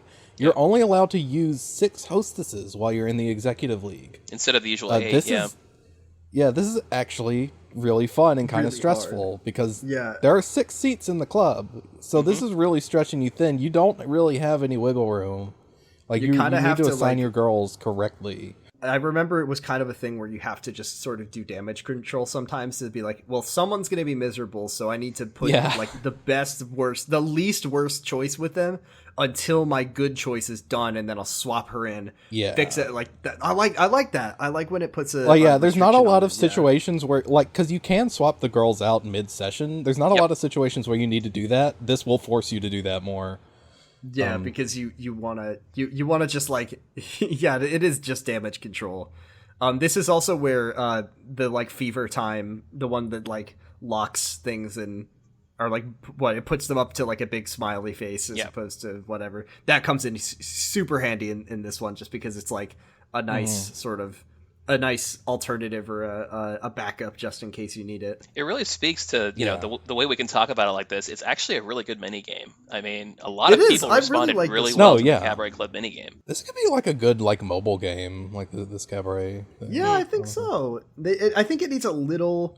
Well, yeah, a if it little had like a something little more. bit more to it, like yeah, it would be a good mobile game. I think. Like Maybe like I would think something like you get to design the layout of your club or something. Yeah, that'd be and nice. That could impact. yeah, it. that would like Or impact character like set the customer set the mood. menu or the drinks or something just to give it a little more. But for something that's within the game, I think it actually is quite not fleshed out, but it's entertaining for sure. What I was gonna say is that if you play up, I played Kiwami 2, what a great game. Let's move on to Yakuza 3. Oh, it has Cabaret in it too. This one I like Cabaret. Let's go. Oh no, it's not great. This is the worst. This is the worst minigame in the entire series. Oh, I never I think- even I think attempted it in 3 or 4. Oh, me neither. There's a reason Uh, why my guide has a section called "Quick and Dirty Strategy" if you just want to get third place.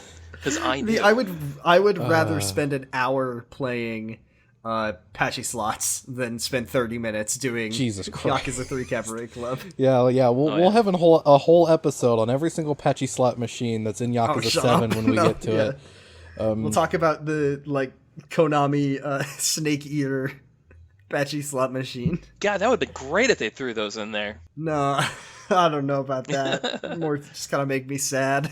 True. Has Konami made a Yu-Gi-Oh patchy slot machine? That's a good question, actually. Because I don't know. Because it's like the people who manufacture gambling machines are not even remotely hesitant to use like family-friendly properties. Yu-Gi-Oh! Pachinko. I gotta am be. seeing one. It's got Yeah. Yugi. It's got Jaden. It's got the guy from 5Ds. I'm sorry, I don't know who that is yet. I mean, like Yu-Gi-Oh patchy slot is more appropriate than any of the other Konami. Oh, here's like, a Bomberman minimal. one. That's cool. Like Yu-Gi-Oh, I mean, the Pharaoh is like a gambling gaming It's true. man, Yeah. right? Kind of makes sense. I think there is a Pachinko episode in season 0, if I'm not mistaken. It's been God, a long time since we talked about season 0. What an inscrutable game patchy slots is. I will never understand how it works. But there is so also we got a card called Speedroid Pachinko Cart. I love that game. So we've got the Executive League 6 hostesses versus Shoko the Perfect Queen. Yep. Yes. You still overcome the challenge. Yeah, you win, and that's it. Yeah. Yeah, and that's Shoko basically joins it. your team. Yeah, Kanzaki, kicks her to the curb, and she says, "Well, she's kind of stressed out. She stops smiling for once, and everybody says, no. yeah, like hey, it sucks that you're, stressed out like this, that you were so stressed out on the floor, but this is the more genuine expression of you than, smiling all the time and suppressing your emotions. Mm-hmm. So, Shoko's origin story was a guy said, "You should smile more, sweaty, haha," and then she said, "Okay, I will never stop." you're Pretty not much. far off, honestly. Like that, like literally, that's probably what happened. No, she says like she was trying to be herself once, and then some guy got drunk and rowdy with her, and she decided from now on I'm going to suppress my emotions and just be happy all the time. So, Happy little robot. basically. I mean, that is kind of what jobs ask you to do a lot of time, isn't it? Yeah. Like depending on where you Really work, speaks to the general. yeah, have a smile on your face and Customer just service. suppress all of your yeah.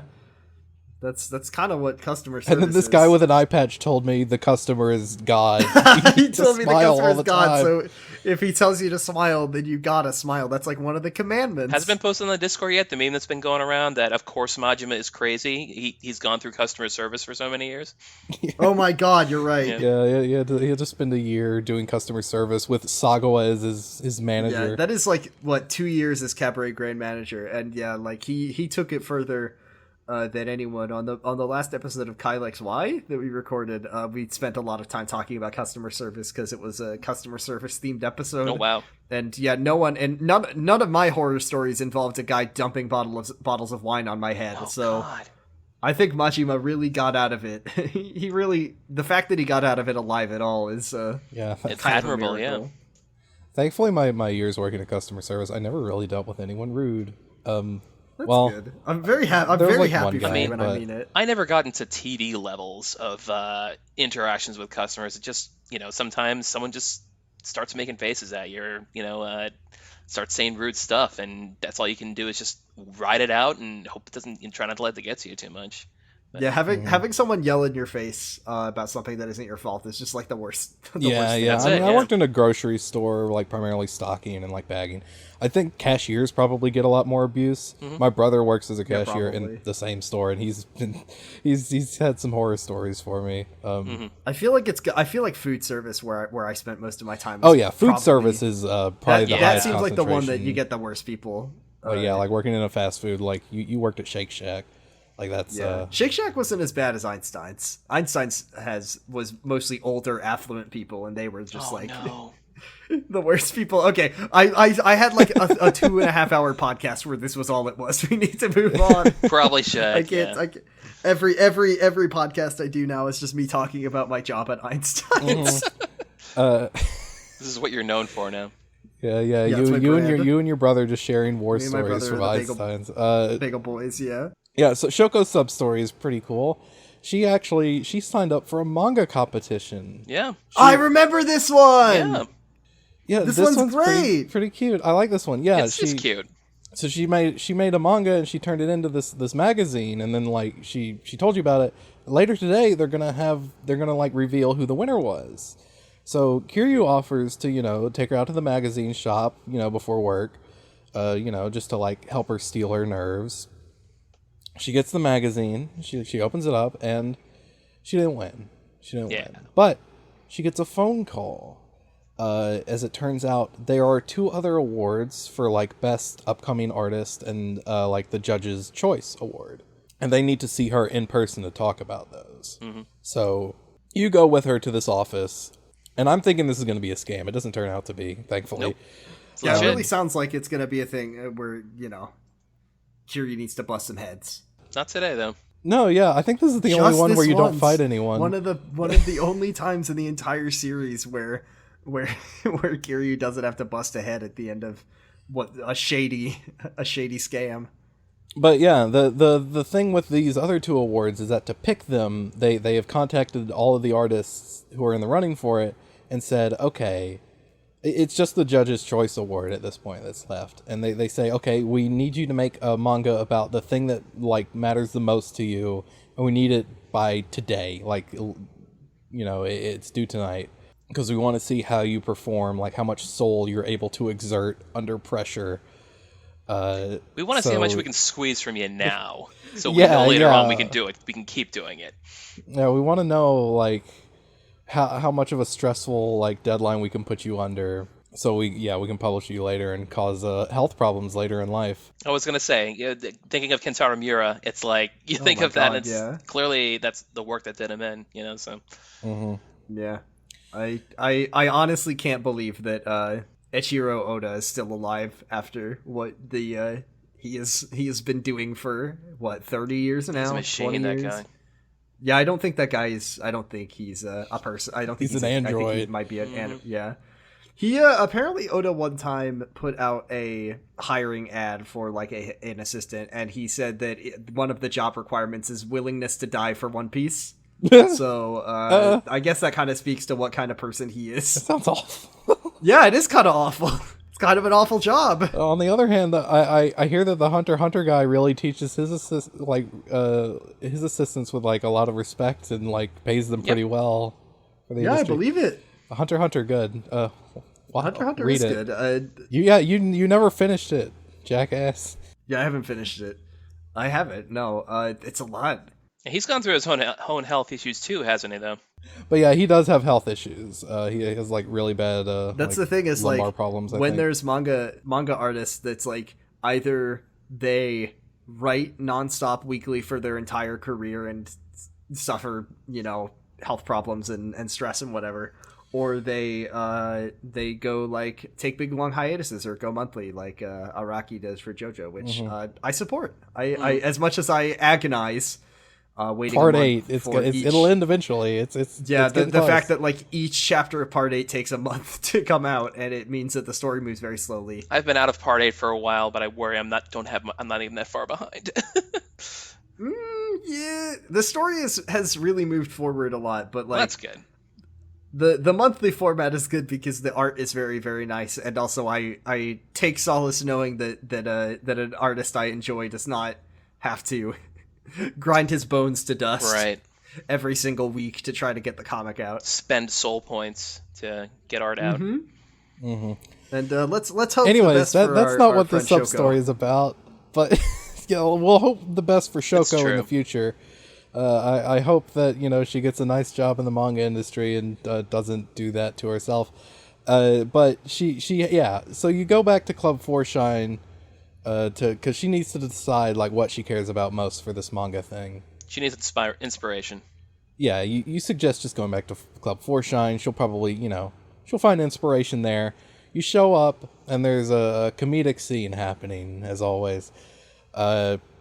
Yuki has baked a cake, one of their regulars. It's his birthday, and he's going to come in here to celebrate, so she baked a big fat cake for him. It looks delicious, but Koyuki points out, hey, this bottle here... This doesn't say sugar on it. This says salt. Oh You my didn't god, put this the in the classic cake. mix-up. You didn't put this in the cake, did you? We've all done this. That's the thing. I was that shows up in like every cartoon of like I'm gonna make a cookie or a cake and I mixed up the salt and the sugar, and you always think, how does anyone ever do that? And then you accidentally almost do Then it. you do or it yourself, do and then it's like, accidentally, that's how. Oh wow! I mean, the big problem comes when they're not in their original bags. That's where the mistake really comes up. But it can happen. It really can. Just be careful, folks. Warning to everyone listening now. Just make sure you check. This is the PSA portion of our podcast. You think it's gonna happen. You think it's only something that happens in cartoons, but it really can happen. And knowing is half the battle. Yeah, knowing is half the battle. But yeah, this nasty ass cake with a bunch of salt in it. Aika does take a taste of it. It is in fact salty. She basically collapses. Yeah, Yuki is like, well, we can't do this. This is gonna probably gonna kill him with a sodium overdose. So we got to come up with some other plan. And they're just like fussing about all this. And Shoko's just looking at this and like, oh, okay, this is kind of. This'll have to do, I guess. Yeah, this is a place that I care about. They took me in. The vibes here are great. I love it. I think I'm gonna, she's struck with inspiration, and right then and there, she draws the manga.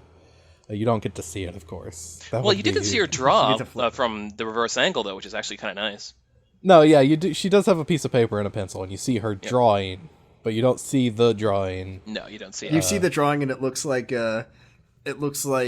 one of like a middle schooler drew it. Shoko, why'd you give everyone Onomichio's head? What's that all about? Yeah. It's easier to draw. Or it's like a Boingo's or Oingo's manga from from part 3. It just looks like really grotesque and upsetting. God, that was upsetting. It really is wild. I do love it though. It's just such a it's so remarkable for that reason alone. Boingo Shoko Kombi. Ooh. So yeah, she does this and she sends it in, and Kiryu checks back in the next day. Like you actually have to like leave the club and come back.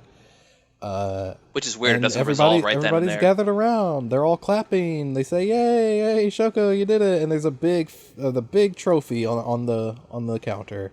Mm-hmm. Yay! Like a Mario Kart ass trophy. Yeah, it does look like one of those, doesn't it? Yeah, I mean it's just the generic golden cup, but it is about the size of your average rice cooker. Not not ostentatious, but respectable. Gotta find space for that. So. We'll get ostentatious later. She won the thing. Very good. Like, wonderful. I hope she gets a career doing this. Not a stressful one that kills her, though.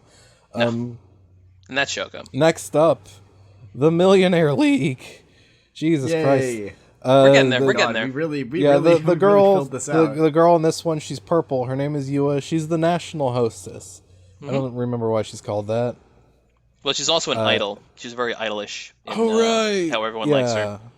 Mm-hmm. But yeah, that's basically her character right there. Yeah. So you beat this one. The restriction for this one is actually Koyuki gets kidnapped.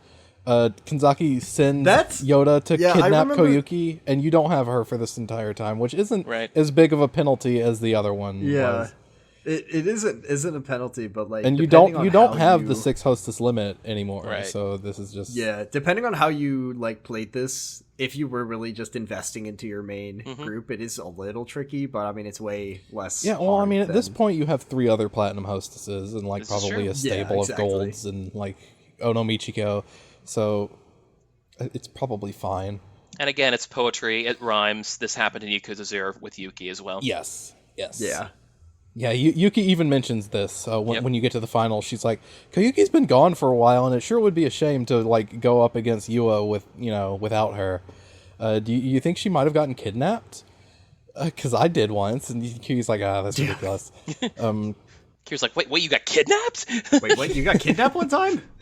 Yoda was the one sent to kidnap her. We do get a scene of her, like of Koyuki on the walkway by the river. Yep, and there is Yoda. And yeah, she sees Yoda.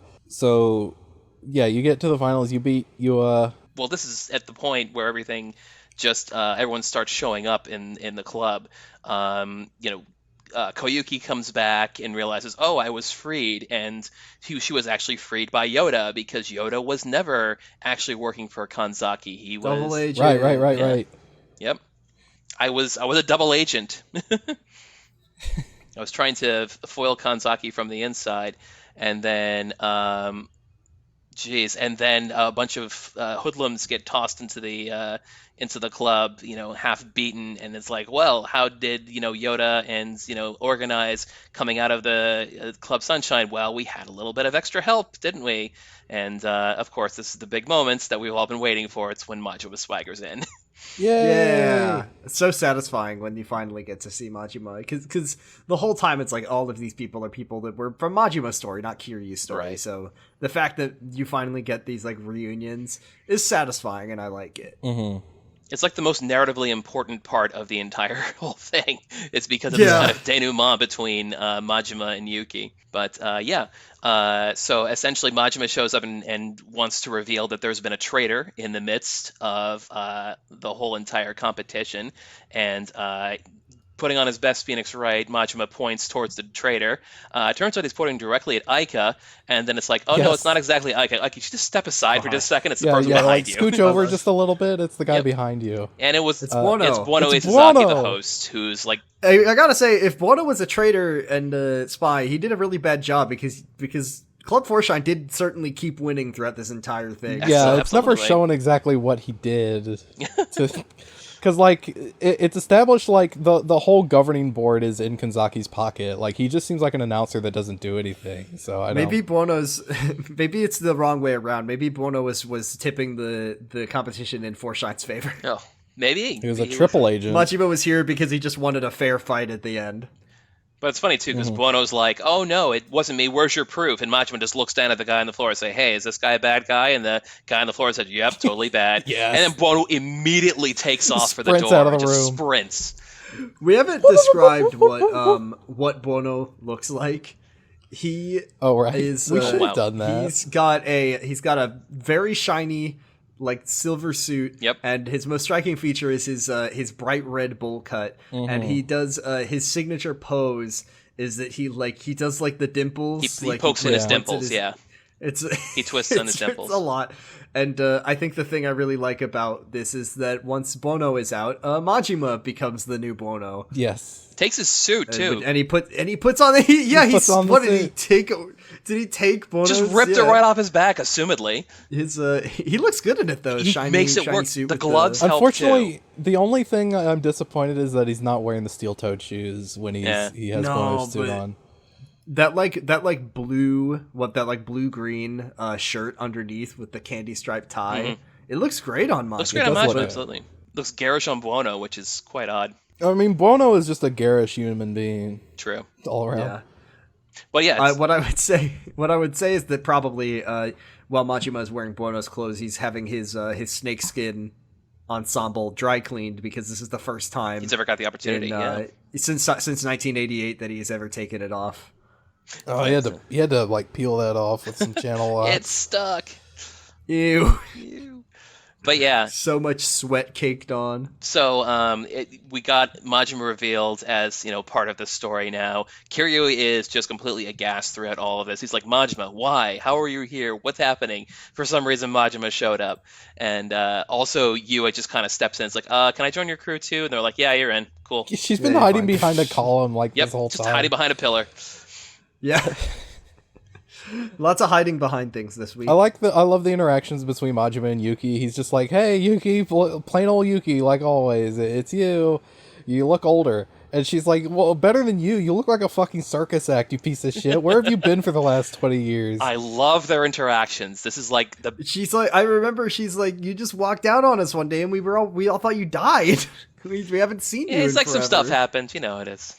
I was actually kind of here I was in prison, kind of. This is a punishment. I'm a Yakuza, by the way.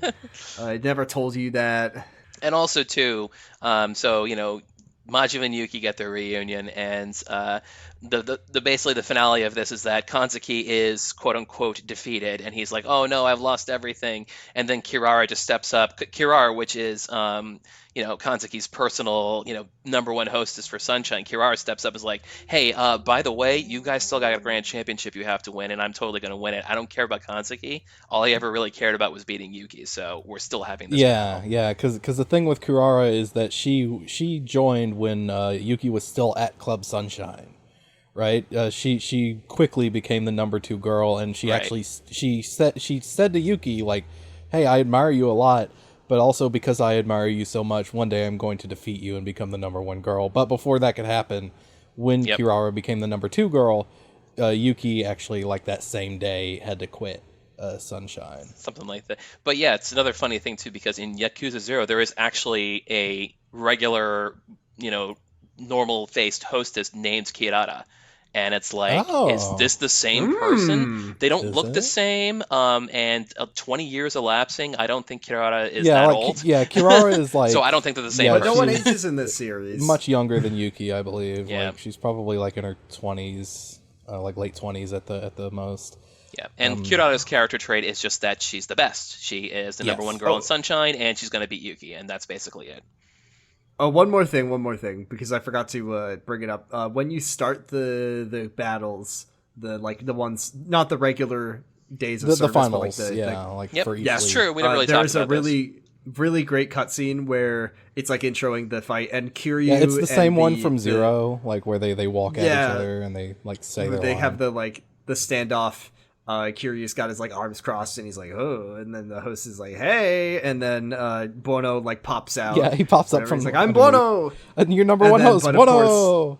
Of course, Majima replaces Buono, and he does but he still does the pose, the dimples. It's very funny. Majima's very professional. He's got to maintain the brand of. He's like he literally he must have been watching he must have been watching it on TV before he decided to come down to Suntory, absolutely, because like he knew everything. He knew exactly what to do as a host. He's studying. They also reveal that they like replaced the whole governing board, because those guys were That's under Kanzaki's thumb, but they like just cleared them out off screen. And, whoever they were, they're gone now. Majima Construction just like rolled in and took them all. Kanzaki was a worker at Club Sunshine, but eventually he somehow tricked Yoda and like Yuki into becoming the manager, and then that's when he like sold his soul to like and like started the Kanzaki group. So yeah, this is when, and then Yoda eventually like went, like he initially started for Shine, but then he went back to Sunshine, saying like, "Oh, I've seen the light. You know, I see that your money is the true power here. Like, I'm gonna join up." But he was a secret spy agent the whole time. And this is when they decide, hey, we're going up against Kirara. We need to pull out the big guns. We need to get Yuki back on the field. And they say, yeah. All the girls bring her back into the changing room, and then they get her all dolled up. And Yuki comes out. Does she wear the same dress that she wore in Zero? I don't believe so. Yuki's iconic dress. I know that you can unlock it or like give it to your hostesses, but I don't know if Yuki wears it herself. I don't. No, think she comes out in a blue ensemble. It's the different style from her original. It's nice. No, it's great. She looks fantastic. Yeah. And when she comes out, you do get a dialogue choice. She's like, "Hey, how do I look, Kiryu?" And you get 3 choices, and they're all just stunning. Yep. You look stunning. stunning. Mm-hmm. And this is where Majima gives her crap, and she gives him crap back, and it's very nice little brother-sister interaction. I like that they got a back and forth. I think it's funny that that Yuki they make Yuki like portrayed as like through all this time between the games, Yuki became like one of the all-time great hostesses in the world, but also. It doesn't like she's still the exact same character as she was in Zero, more or less. Sure. Like she's the same person. So she basically just got like she just won everybody over by being herself, I guess, which is nice. Yeah, that's nice. There is a nice moment where like she mentions to Koyuki like, "Hey, you don't have to like be perfect all the time. Like I fucked up a lot. I spilled a fruit platter on a guy one time. I recovered. Don't worry about it. Like I was a huge fuck up." But I spilled an entire fruit platter? How did you recover from that? That would have taken some real skill to negotiate. But yeah, now you have Yuki in your roster, whereas all the other girls are platinum level. She is diamond level. She is beyond the beyond. Yeah. This is what it means to go to the next level. This is what it means to go even further beyond. She screams for like 30 minutes straight and almost passes out. A weapon to surpass Metal Gear. Also, we unfortunately skipped Yua's sub-story too. I mean, I found that one pretty basic. It's just pretty plain. Yeah, she has a paparazzi. You find the paparazzi, beat him up, and I don't know if you have anything else to say about it, but that's about it. She takes the tape recorder that the guy has so that she can replay the line where Kiryu says he's going to protect her forever. All right. To herself. And then it just ends without Kiryu commenting on that or anything. I think the assumption is he walked off, but they never actually showed it. That's her new text message ringtone.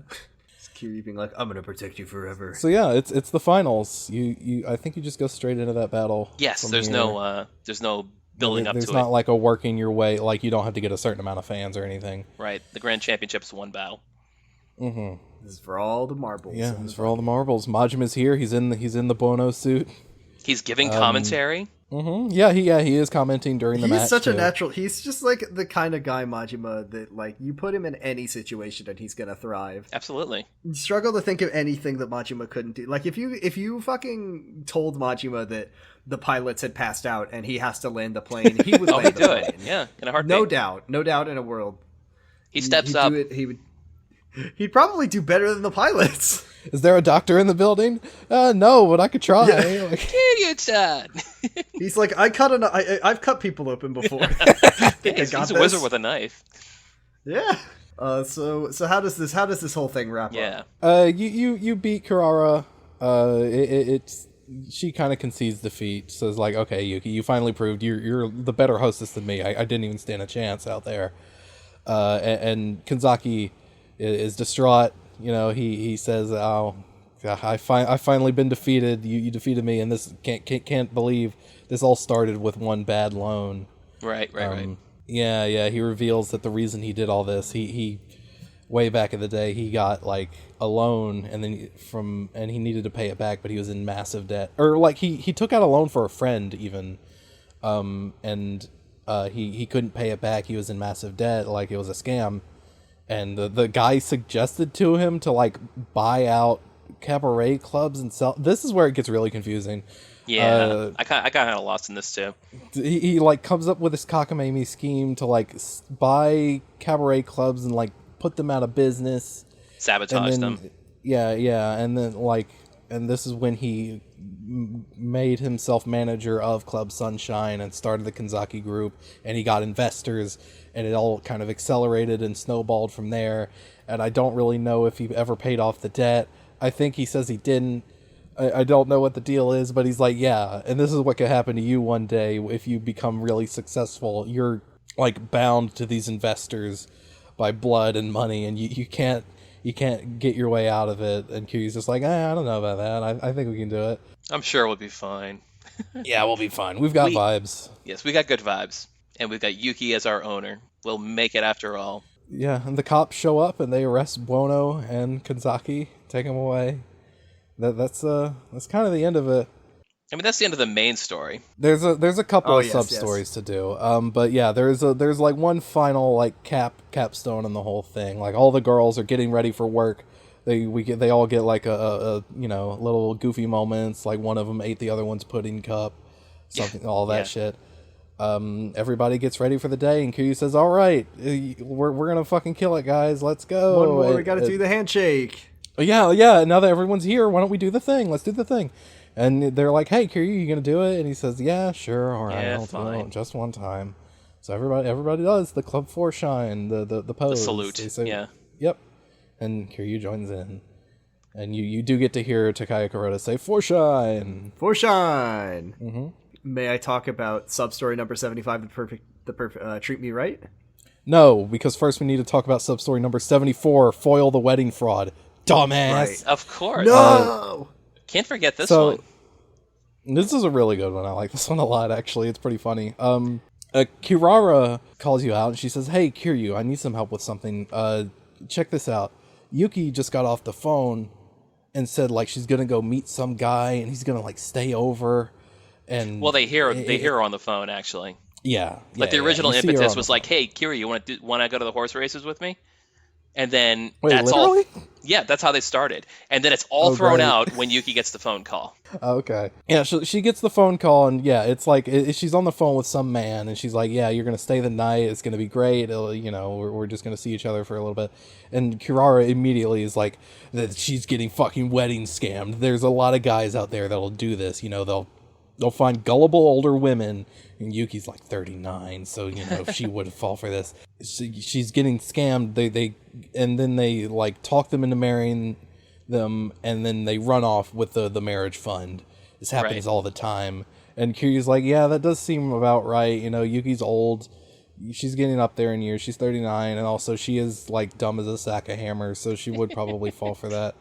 Does sound like something Yuki would fall for. So they're like, okay, well, we need to prevent this from happening. We love Yuki, so we're gonna not. Well, Kirara is actually, she's my fucking rival, and anybody who tricks her is gonna fucking die by my hand. I'm the only one allowed to defeat Yuki. Mm-hmm. So they do a stakeout, like they follow Yuki out, and they're just hiding behind like a soda machine, watching her. And they see her meet up with this guy, and they're like, ugh, this guy's kind of old. He's like ancient, like old enough to be her father or something. He's like a mummy. What the fuck? Why is she like dating this guy? She's really gonna fall for this dude? Hey, I just learned something. Yeah?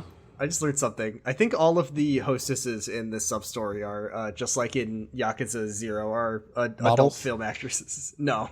Oh, even more than that. Okay. Yeah. They're More AV actresses. Yeah. So it's Kana, Aika, Shoko, Yua, and Kirara. They're all AV actresses. Koyuki and Yuki are OCs. I was trying to refresh myself on what these characters looked like, and I googled one of the characters' names, and I was like, "Oh, okay, never mind. Let me back out of that." We're just gonna close that tab. Nope, they're real anyways. people, close that and tab. you can find them in states of undress. Yes, absolutely. I cannot tell you how many people in these games are just that's just like, I don't know why they do that. Money. We haven't for even one. talked about the guess Grave Your so, Photo yeah. Studio. Yeah. Um, Yeah, sponsoring. Yeah, I forgot about that one's in this game. Every Yakuza game has the horny side quest or the side content. Where Like you a can Dragon look didn't at- really at have one. ladies. No, it didn't. No, I think it they was. got away from it. I think I was totally fine with that. Even though the one in Yakuza 6, while still hey, gross, Psycho, is you want to so- go out and see some titties? So funny. Yeah, that's right. Psycho is keeping Ichiban from doing anything weird. Oh, Ichiban doesn't even know what sex is. Come on. Oh, absolutely not. He's too busy playing Dragon Quest. Come on. Yeah, Ichiban is a gamer. With going back to the sub-story, I was wondering when you were going to mention the fact that this sub-story has happened before. The wedding fraud, the wedding scam. This is almost a shot-for-shot, line-for-line recreation of the Yuki sub-story from Yakuza 0. Only Oh I god! knew Only- this seemed familiar. I knew Yeah. this was probably another Hostess subquest. Only it's sub-story, but I Kiryu and couldn't remember. Kirara in place of Majima and Yoda going out and following her. Right. Oh yeah. Okay. Oh yeah, it's right. like you can put them side by side on YouTube, and some of the lines are the exact same. What a strange. It's so odd.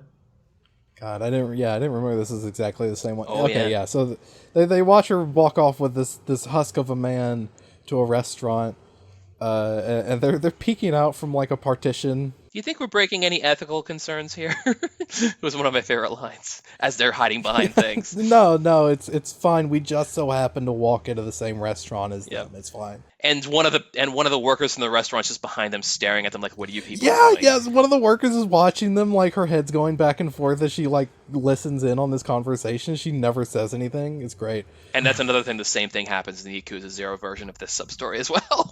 Well, fuck. Why That's are we so even strange. talking about this? We You're probably right. Let's just skip it. And it's like it's her dad or something, Yes. right? The big reveal is it's her yeah, dad. it's Right. her dad. Oh, it's all a big Okay, misunderstanding. let's talk about the Yeah. funny one. Yeah. No, that's fine. Yeah, it's basically wraps up. Yeah, Yeah, you can We, talk about number 75. Treat me right. go for it. Yeah, we meet up. This is after you finish. You have to have completed the whole story. You meet up with Yuki. She's basically like, "Oh my god, we're so busy. I've got so much going on. By the way, Kiryu, just to thank you for all that you've done for me. Here's a big bonus." And she gives Kiryu like just an absurd amount of money, like 20 million yen or something like that. And she says, "Well, we couldn't have won Cabaret Grand Prix without you. So here's your bonus. Goodbye." "Okay, goodbye. I gotta go. I've got shopping to do. Very busy. Okay, goodbye." So Kiryu's like, "Wow, Yuki, she works so hard. So maybe I should put my bonus towards a present for her." And oh, how convenient. I think is Yuki's birthday coming up, or is it just that he's gonna get her a present? I think it was just can't getting her a remember. He present. just wants to get her a It's present. just getting her Yeah. a present as a thank you. So you can ask the other girls, like, what kinds of things. Kiryu, as we know, has only bought a present for a woman one time in his entire life, and it was a ring that she asked for.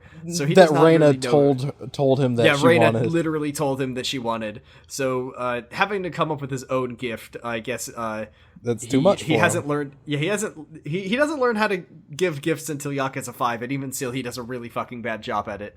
So Yua tells him that Yuki might like a big stuffed animal, because getting her something like a purse is hard, because accessories are very personalized and we don't know her style that well. So just get her like a big stuffed animal for her. She to she see knows things. for a fact that Yuki likes plush toys. She got a big Yeah. Chinese dumpling body pillow just the other day. Yeah, she got that was- shipped in from overseas. That was wild. On the other hand, Shoko tells us that that Yuki might something that reminds her of Kiryu, because the best present is the present that reminds you of the person who gave it to you. And so Kiryu's like, okay. And then Yoda, he's known Yuki forever. So what she does is she lives for her work. So get Yuki something that is useful for the club. Fucking okay. boss mindset, dude. Yeah, Just, fucking Yoda is just trying to figure out how to spin this into I've been her manager for 20 years. She needs something that makes her better at work. God damn it. And then of course we talk to Kirara, and what she cares about is the better the gift, the more expensive it is. Money, and flashy. To show that you care about someone, you spend lots and lots of money. So now we have data. Yeah, nobody's ever spent a lot of money on someone they don't care about. Exactly. Perfectly correct. And before Kiri's like putting the facts together in his head, like, okay, well, we got a doll, an expensive doll for the club that reminds her of me. Yeah. Perfect. And then immediately Majima comes in. He has picked up this job. Like, he is sticking with it. He is like, well, I just kind of did the announcer thing for shits and giggles, but people kind of liked it, so I thought it was pretty fun, so I'm sticking with it. He's still wearing the suit. In a way that kind of frames how Majima became so popular and how he's just showing up every time in the future games. I love Kiryu tells Majima, he's like, I've got a question for you. And Majima's like, no, I'm not going to rejoin the Tojo clan. Stop asking me. That's a good He's like, no, that's not it. And then saying this right in front of Yoda, who I don't think knows that he's a Yakuza. Before anything else could happen, Yuki comes back, so they don't want to spoil the surprise. Kiryu pulls Majima into the back room to ask him, what kind of what did we do? And then Kiryu's like, okay, expensive doll reminds her of me for the club. And then Majima says, well, what if you just put all those things together? Get her something really expensive that reminds her of you, like a big doll that she can put in the club. And Kiryu's like, what could I do? And Kiryu tells Majima he's got a ridiculous amount of money. And then Majima, I want to say one of the funniest punchlines of this. They say, Majima says, that's it. Like, they both say it at the same time, and instead of their names, it just says 2 fools. 2 fools. The game is owning them immediately. It is so fucking beautiful. Funny. So time passes. Yuki arrives at the club. Majima and Kiryu are there to greet her, and she walks around the corner. Kiryu's like, I got you something. And what does she see? It is a solid gold statue of Kiryu doing the foreshine pose, and Yuki fucking hates it. At first she's like, oh, it's very She's not even saying anything. She's like gritting her teeth, like, and then Koyuki walks around the corner, and she's like, what the fuck is that? Yeah. Oh, that's disgusting. I don't want this.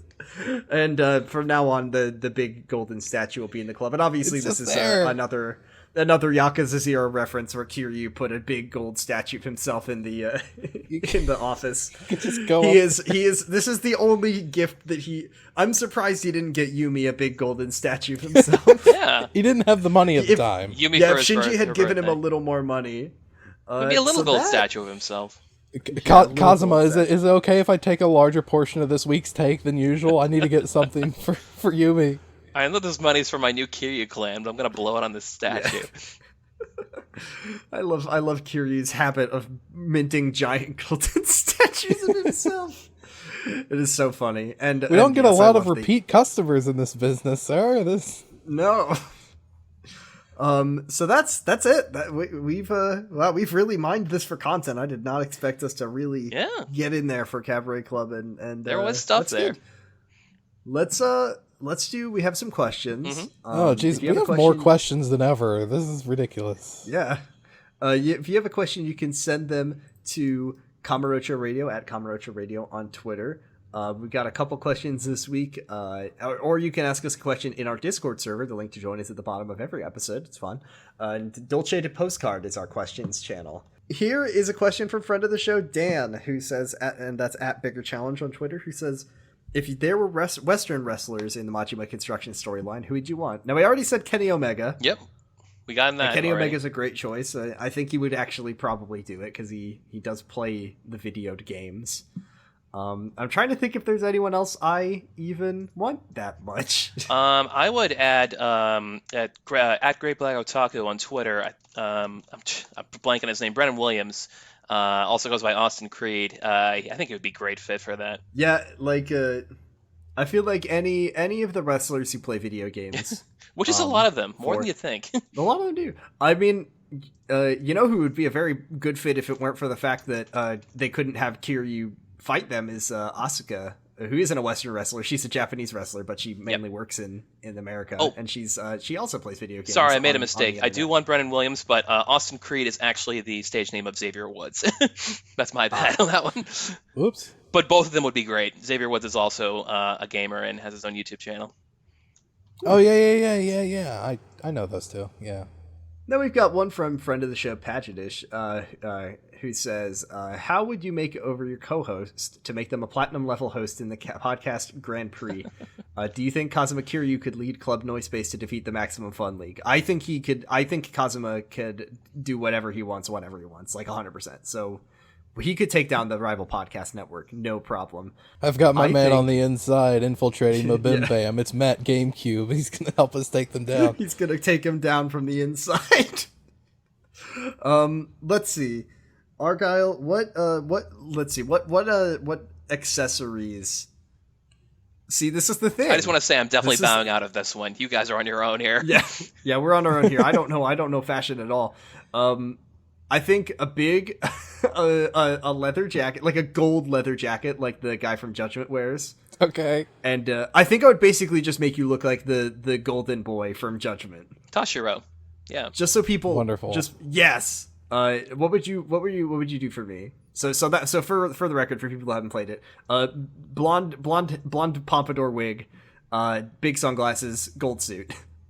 Great. Purple t-shirt. That's purple t-shirt. Mm-hmm. Yes. And also a mask so no one knows that you're not the real deal. Let's see. I would give you a charming Hasaku face, steamy Onomichi ramen hat, cute fish pouch, cool boots, vital for any fisherman, and a bold and trendy Ono shirt. Thank you. We've talked more about Onomichio on this episode than we have before, which is we're once again we're trying to hold off on that, but that's okay. That's okay. We'll get the full context for it in Yakuza 6. Yeah. We'll find how out. many years down the line? We're clearing these games. Yeah, we're clearing these games at a decent clip, one chapter per week. We'll probably get there next year. Then we have in our Discord server, we have Discord user Aristia who says, if you were a customer at the Cabaret, who would be your choice of hostess and why? Secondly, would you join Majima Construction Team? I mean, I've already said this is my waking nightmare, so I mean, I guess it'd be Onomichiko probably. Etsuko. I think she'd be really fun. I just asked to speak with the manager, actually. Can I just talk to Kiryu for a little bit? Can I talk to the Can I talk to the manager? I've got some problems with my service. He comes out, oh, what's up? And then be like, can you sit down for a second? No, I gotta go with my girl Yuki. She's my favorite female character in the series. So I love Yuki. Yuki's we didn't really talk good. about, I don't think, that Yuki's sporting a nice pair of glasses in this game. No, I did talk about her look when we first got introduced to this. Right, it was so long ago. That I do love her look in this game. Yeah, she's very she has cute. her new design is great. And then Discord user Julian says, other than a kick-ass anthem. And wait, would you join Majima's construction team? Would I join Majima's construction team? Yes. Yeah. No, I'm sorry. I'm soft and I would die. Yep. I think I'm up to the challenge. I'm quite pliable. I think it would be a novel experience that's worth putting myself at risk for. And then perfectly off the back of that, other than a kick-ass anthem, what benefits does Majima Construction offer? None. Zero. None. Well, yeah, they got the exercise program. I don't know for sure that Majima pays his workers. I think they say it in the story. There are no benefits. There's definitely no healthcare, 100%, and I'm still convinced that there's no money in it. Like Majima pays them in script. Ooh. He pays them in script. Yeah, no, there's a company script that you use to level up your the president's certificates. Oh my god, yeah, you're right. Oh my god, it's Holy true. Holy shit. Machima's like a fucking... Well, you're going to talk about it next week, but it's essentially a black company when you think about it. Yeah, he's a very bad boss. He's not a great guy. He doesn't pay them in money. He pays them in level up resources so they can get stronger. It's more of a gym than it is a company. I just mentioned, you just go there to... There's probably an exercise program with regards to the punching they have to do, but... Yeah, I think that probably the workers... I mean, we know that you pay them to get them on your program, but that's scouting. He'd probably pay Yeah. a monthly fee just to be a part of the program.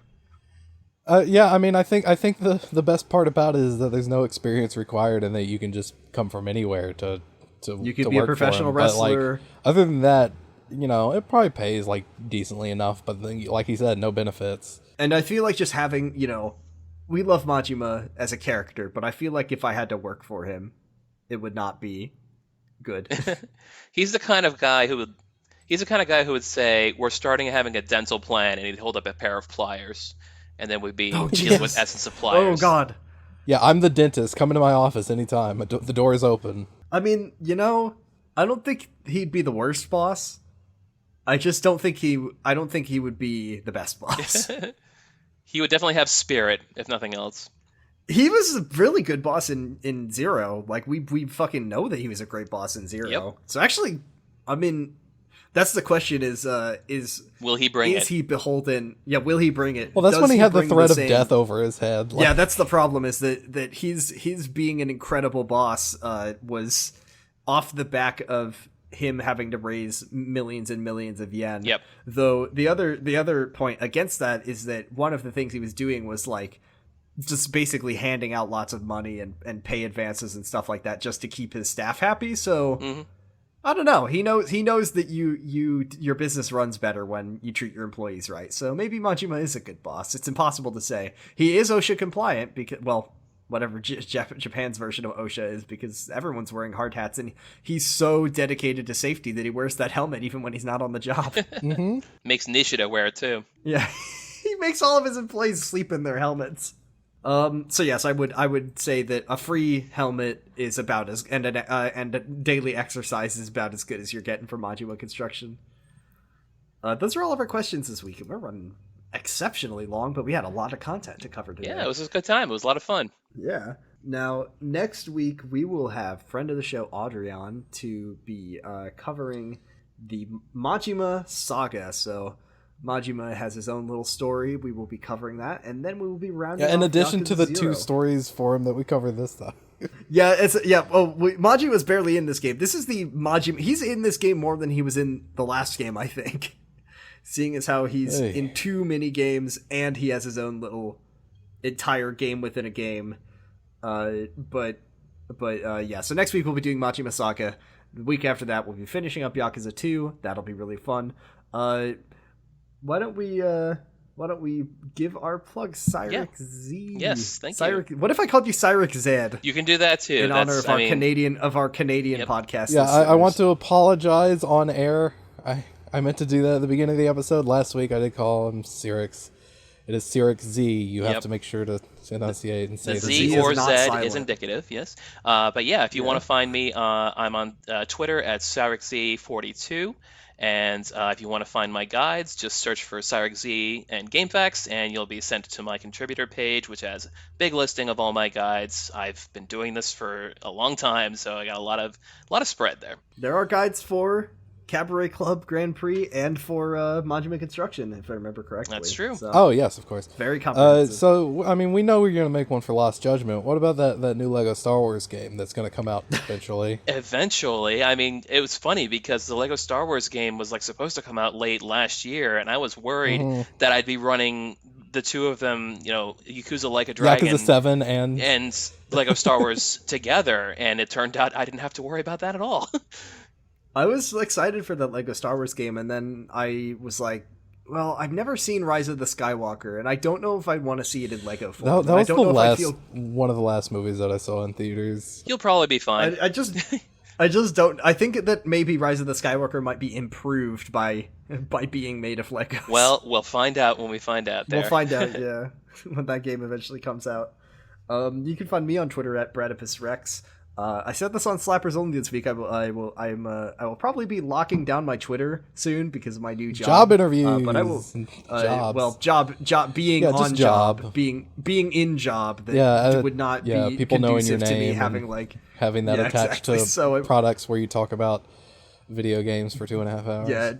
Yeah, so I will probably be locking it down pretty soon, but I will still be posting frequently, and just I'll let you see it if you ask, but don't make it think that I'm I haven't been murdered I just don't want the school I'm working for to be like, hey, can you tell me why you tweeted like something very weird and not school appropriate. So that's that situation. Argyle, where can we find you? You can find me on Twitter at Argyle_Funk. I'm not locked down because I don't give a shit. And My also opinions I are don't, my own. I don't use my real name online, except to a lot of people online. It is my real name, and to me, it kind of is my real name. So you can also listen to me on a couple of things. Did you plug your podcasts, Jordan? Oh, I didn't, but I've talked about both of them this week. Kyle XY, about the ABC show Kyle XY. We're like getting down to finishing up. We got like 13 or 14 episodes left. Any plans for what And you're gonna do then, next? Or Oh yeah, we do have plans for next. And Ooh, then can't wait to find out. Slapper's Only, the video game music podcast that we like to do with me and Max, and we are doing Final Fantasy IX, and that episode will come out I think tomorrow. It was supposed to come out today, but I was busy. yeah, you can find me on Twitter. You can also listen to Pod of Greed. That is POD of Greed. It's about Yu-Gi-Oh! GX. We're talking about season 2 now. We're Jade and Yuki just learned how to read again. It's very happy for him.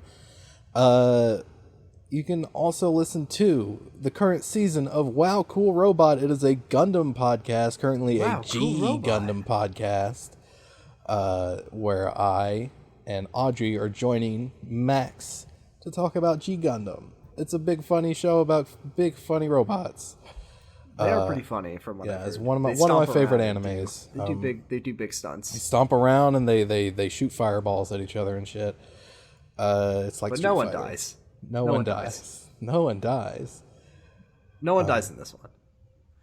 Yeah, and that's it. We That's are it. part of the Noise Space network of podcasts. You can go to noisespace.xyz to listen to all those goddamn shows and more. Nana So many Roy's, of them. Nightmare and Era, Podcasting is Forbidden in the Cloud Recesses, Henry Kissinger's Pokemon Going to Die, and more. Video Games, the Movie, the great. Podcast. They just put out their second episode. Yeah, give that one a listen. That one's good. I need to listen to the Mario episode because I need to watch that movie also. Yeah, Thank you I need to very see much, that movie eventually too. Thank you very much, everybody, for listening, and thank you once again. Thank you so much, CyricZ, CyricZ, for coming on and You did it doing again, an you extremely long episode. This is You bastard! You did it again. You did do it again. I don't care. No, thank you very much, guys. This was great. I can't wait to do it again. It's always fun. Yeah, you're always welcome back on. Wait, was the last one with oh, fuck me. No, I said the name wrong again. I did. You did it again. I did it I said again. you did it again. You didn't even listen. It's gonna be a running Well, gag. we'll be back. We'll be back next week with Majima Saga. Thank you all for listening. And as always, Kiwami means extreme. 2!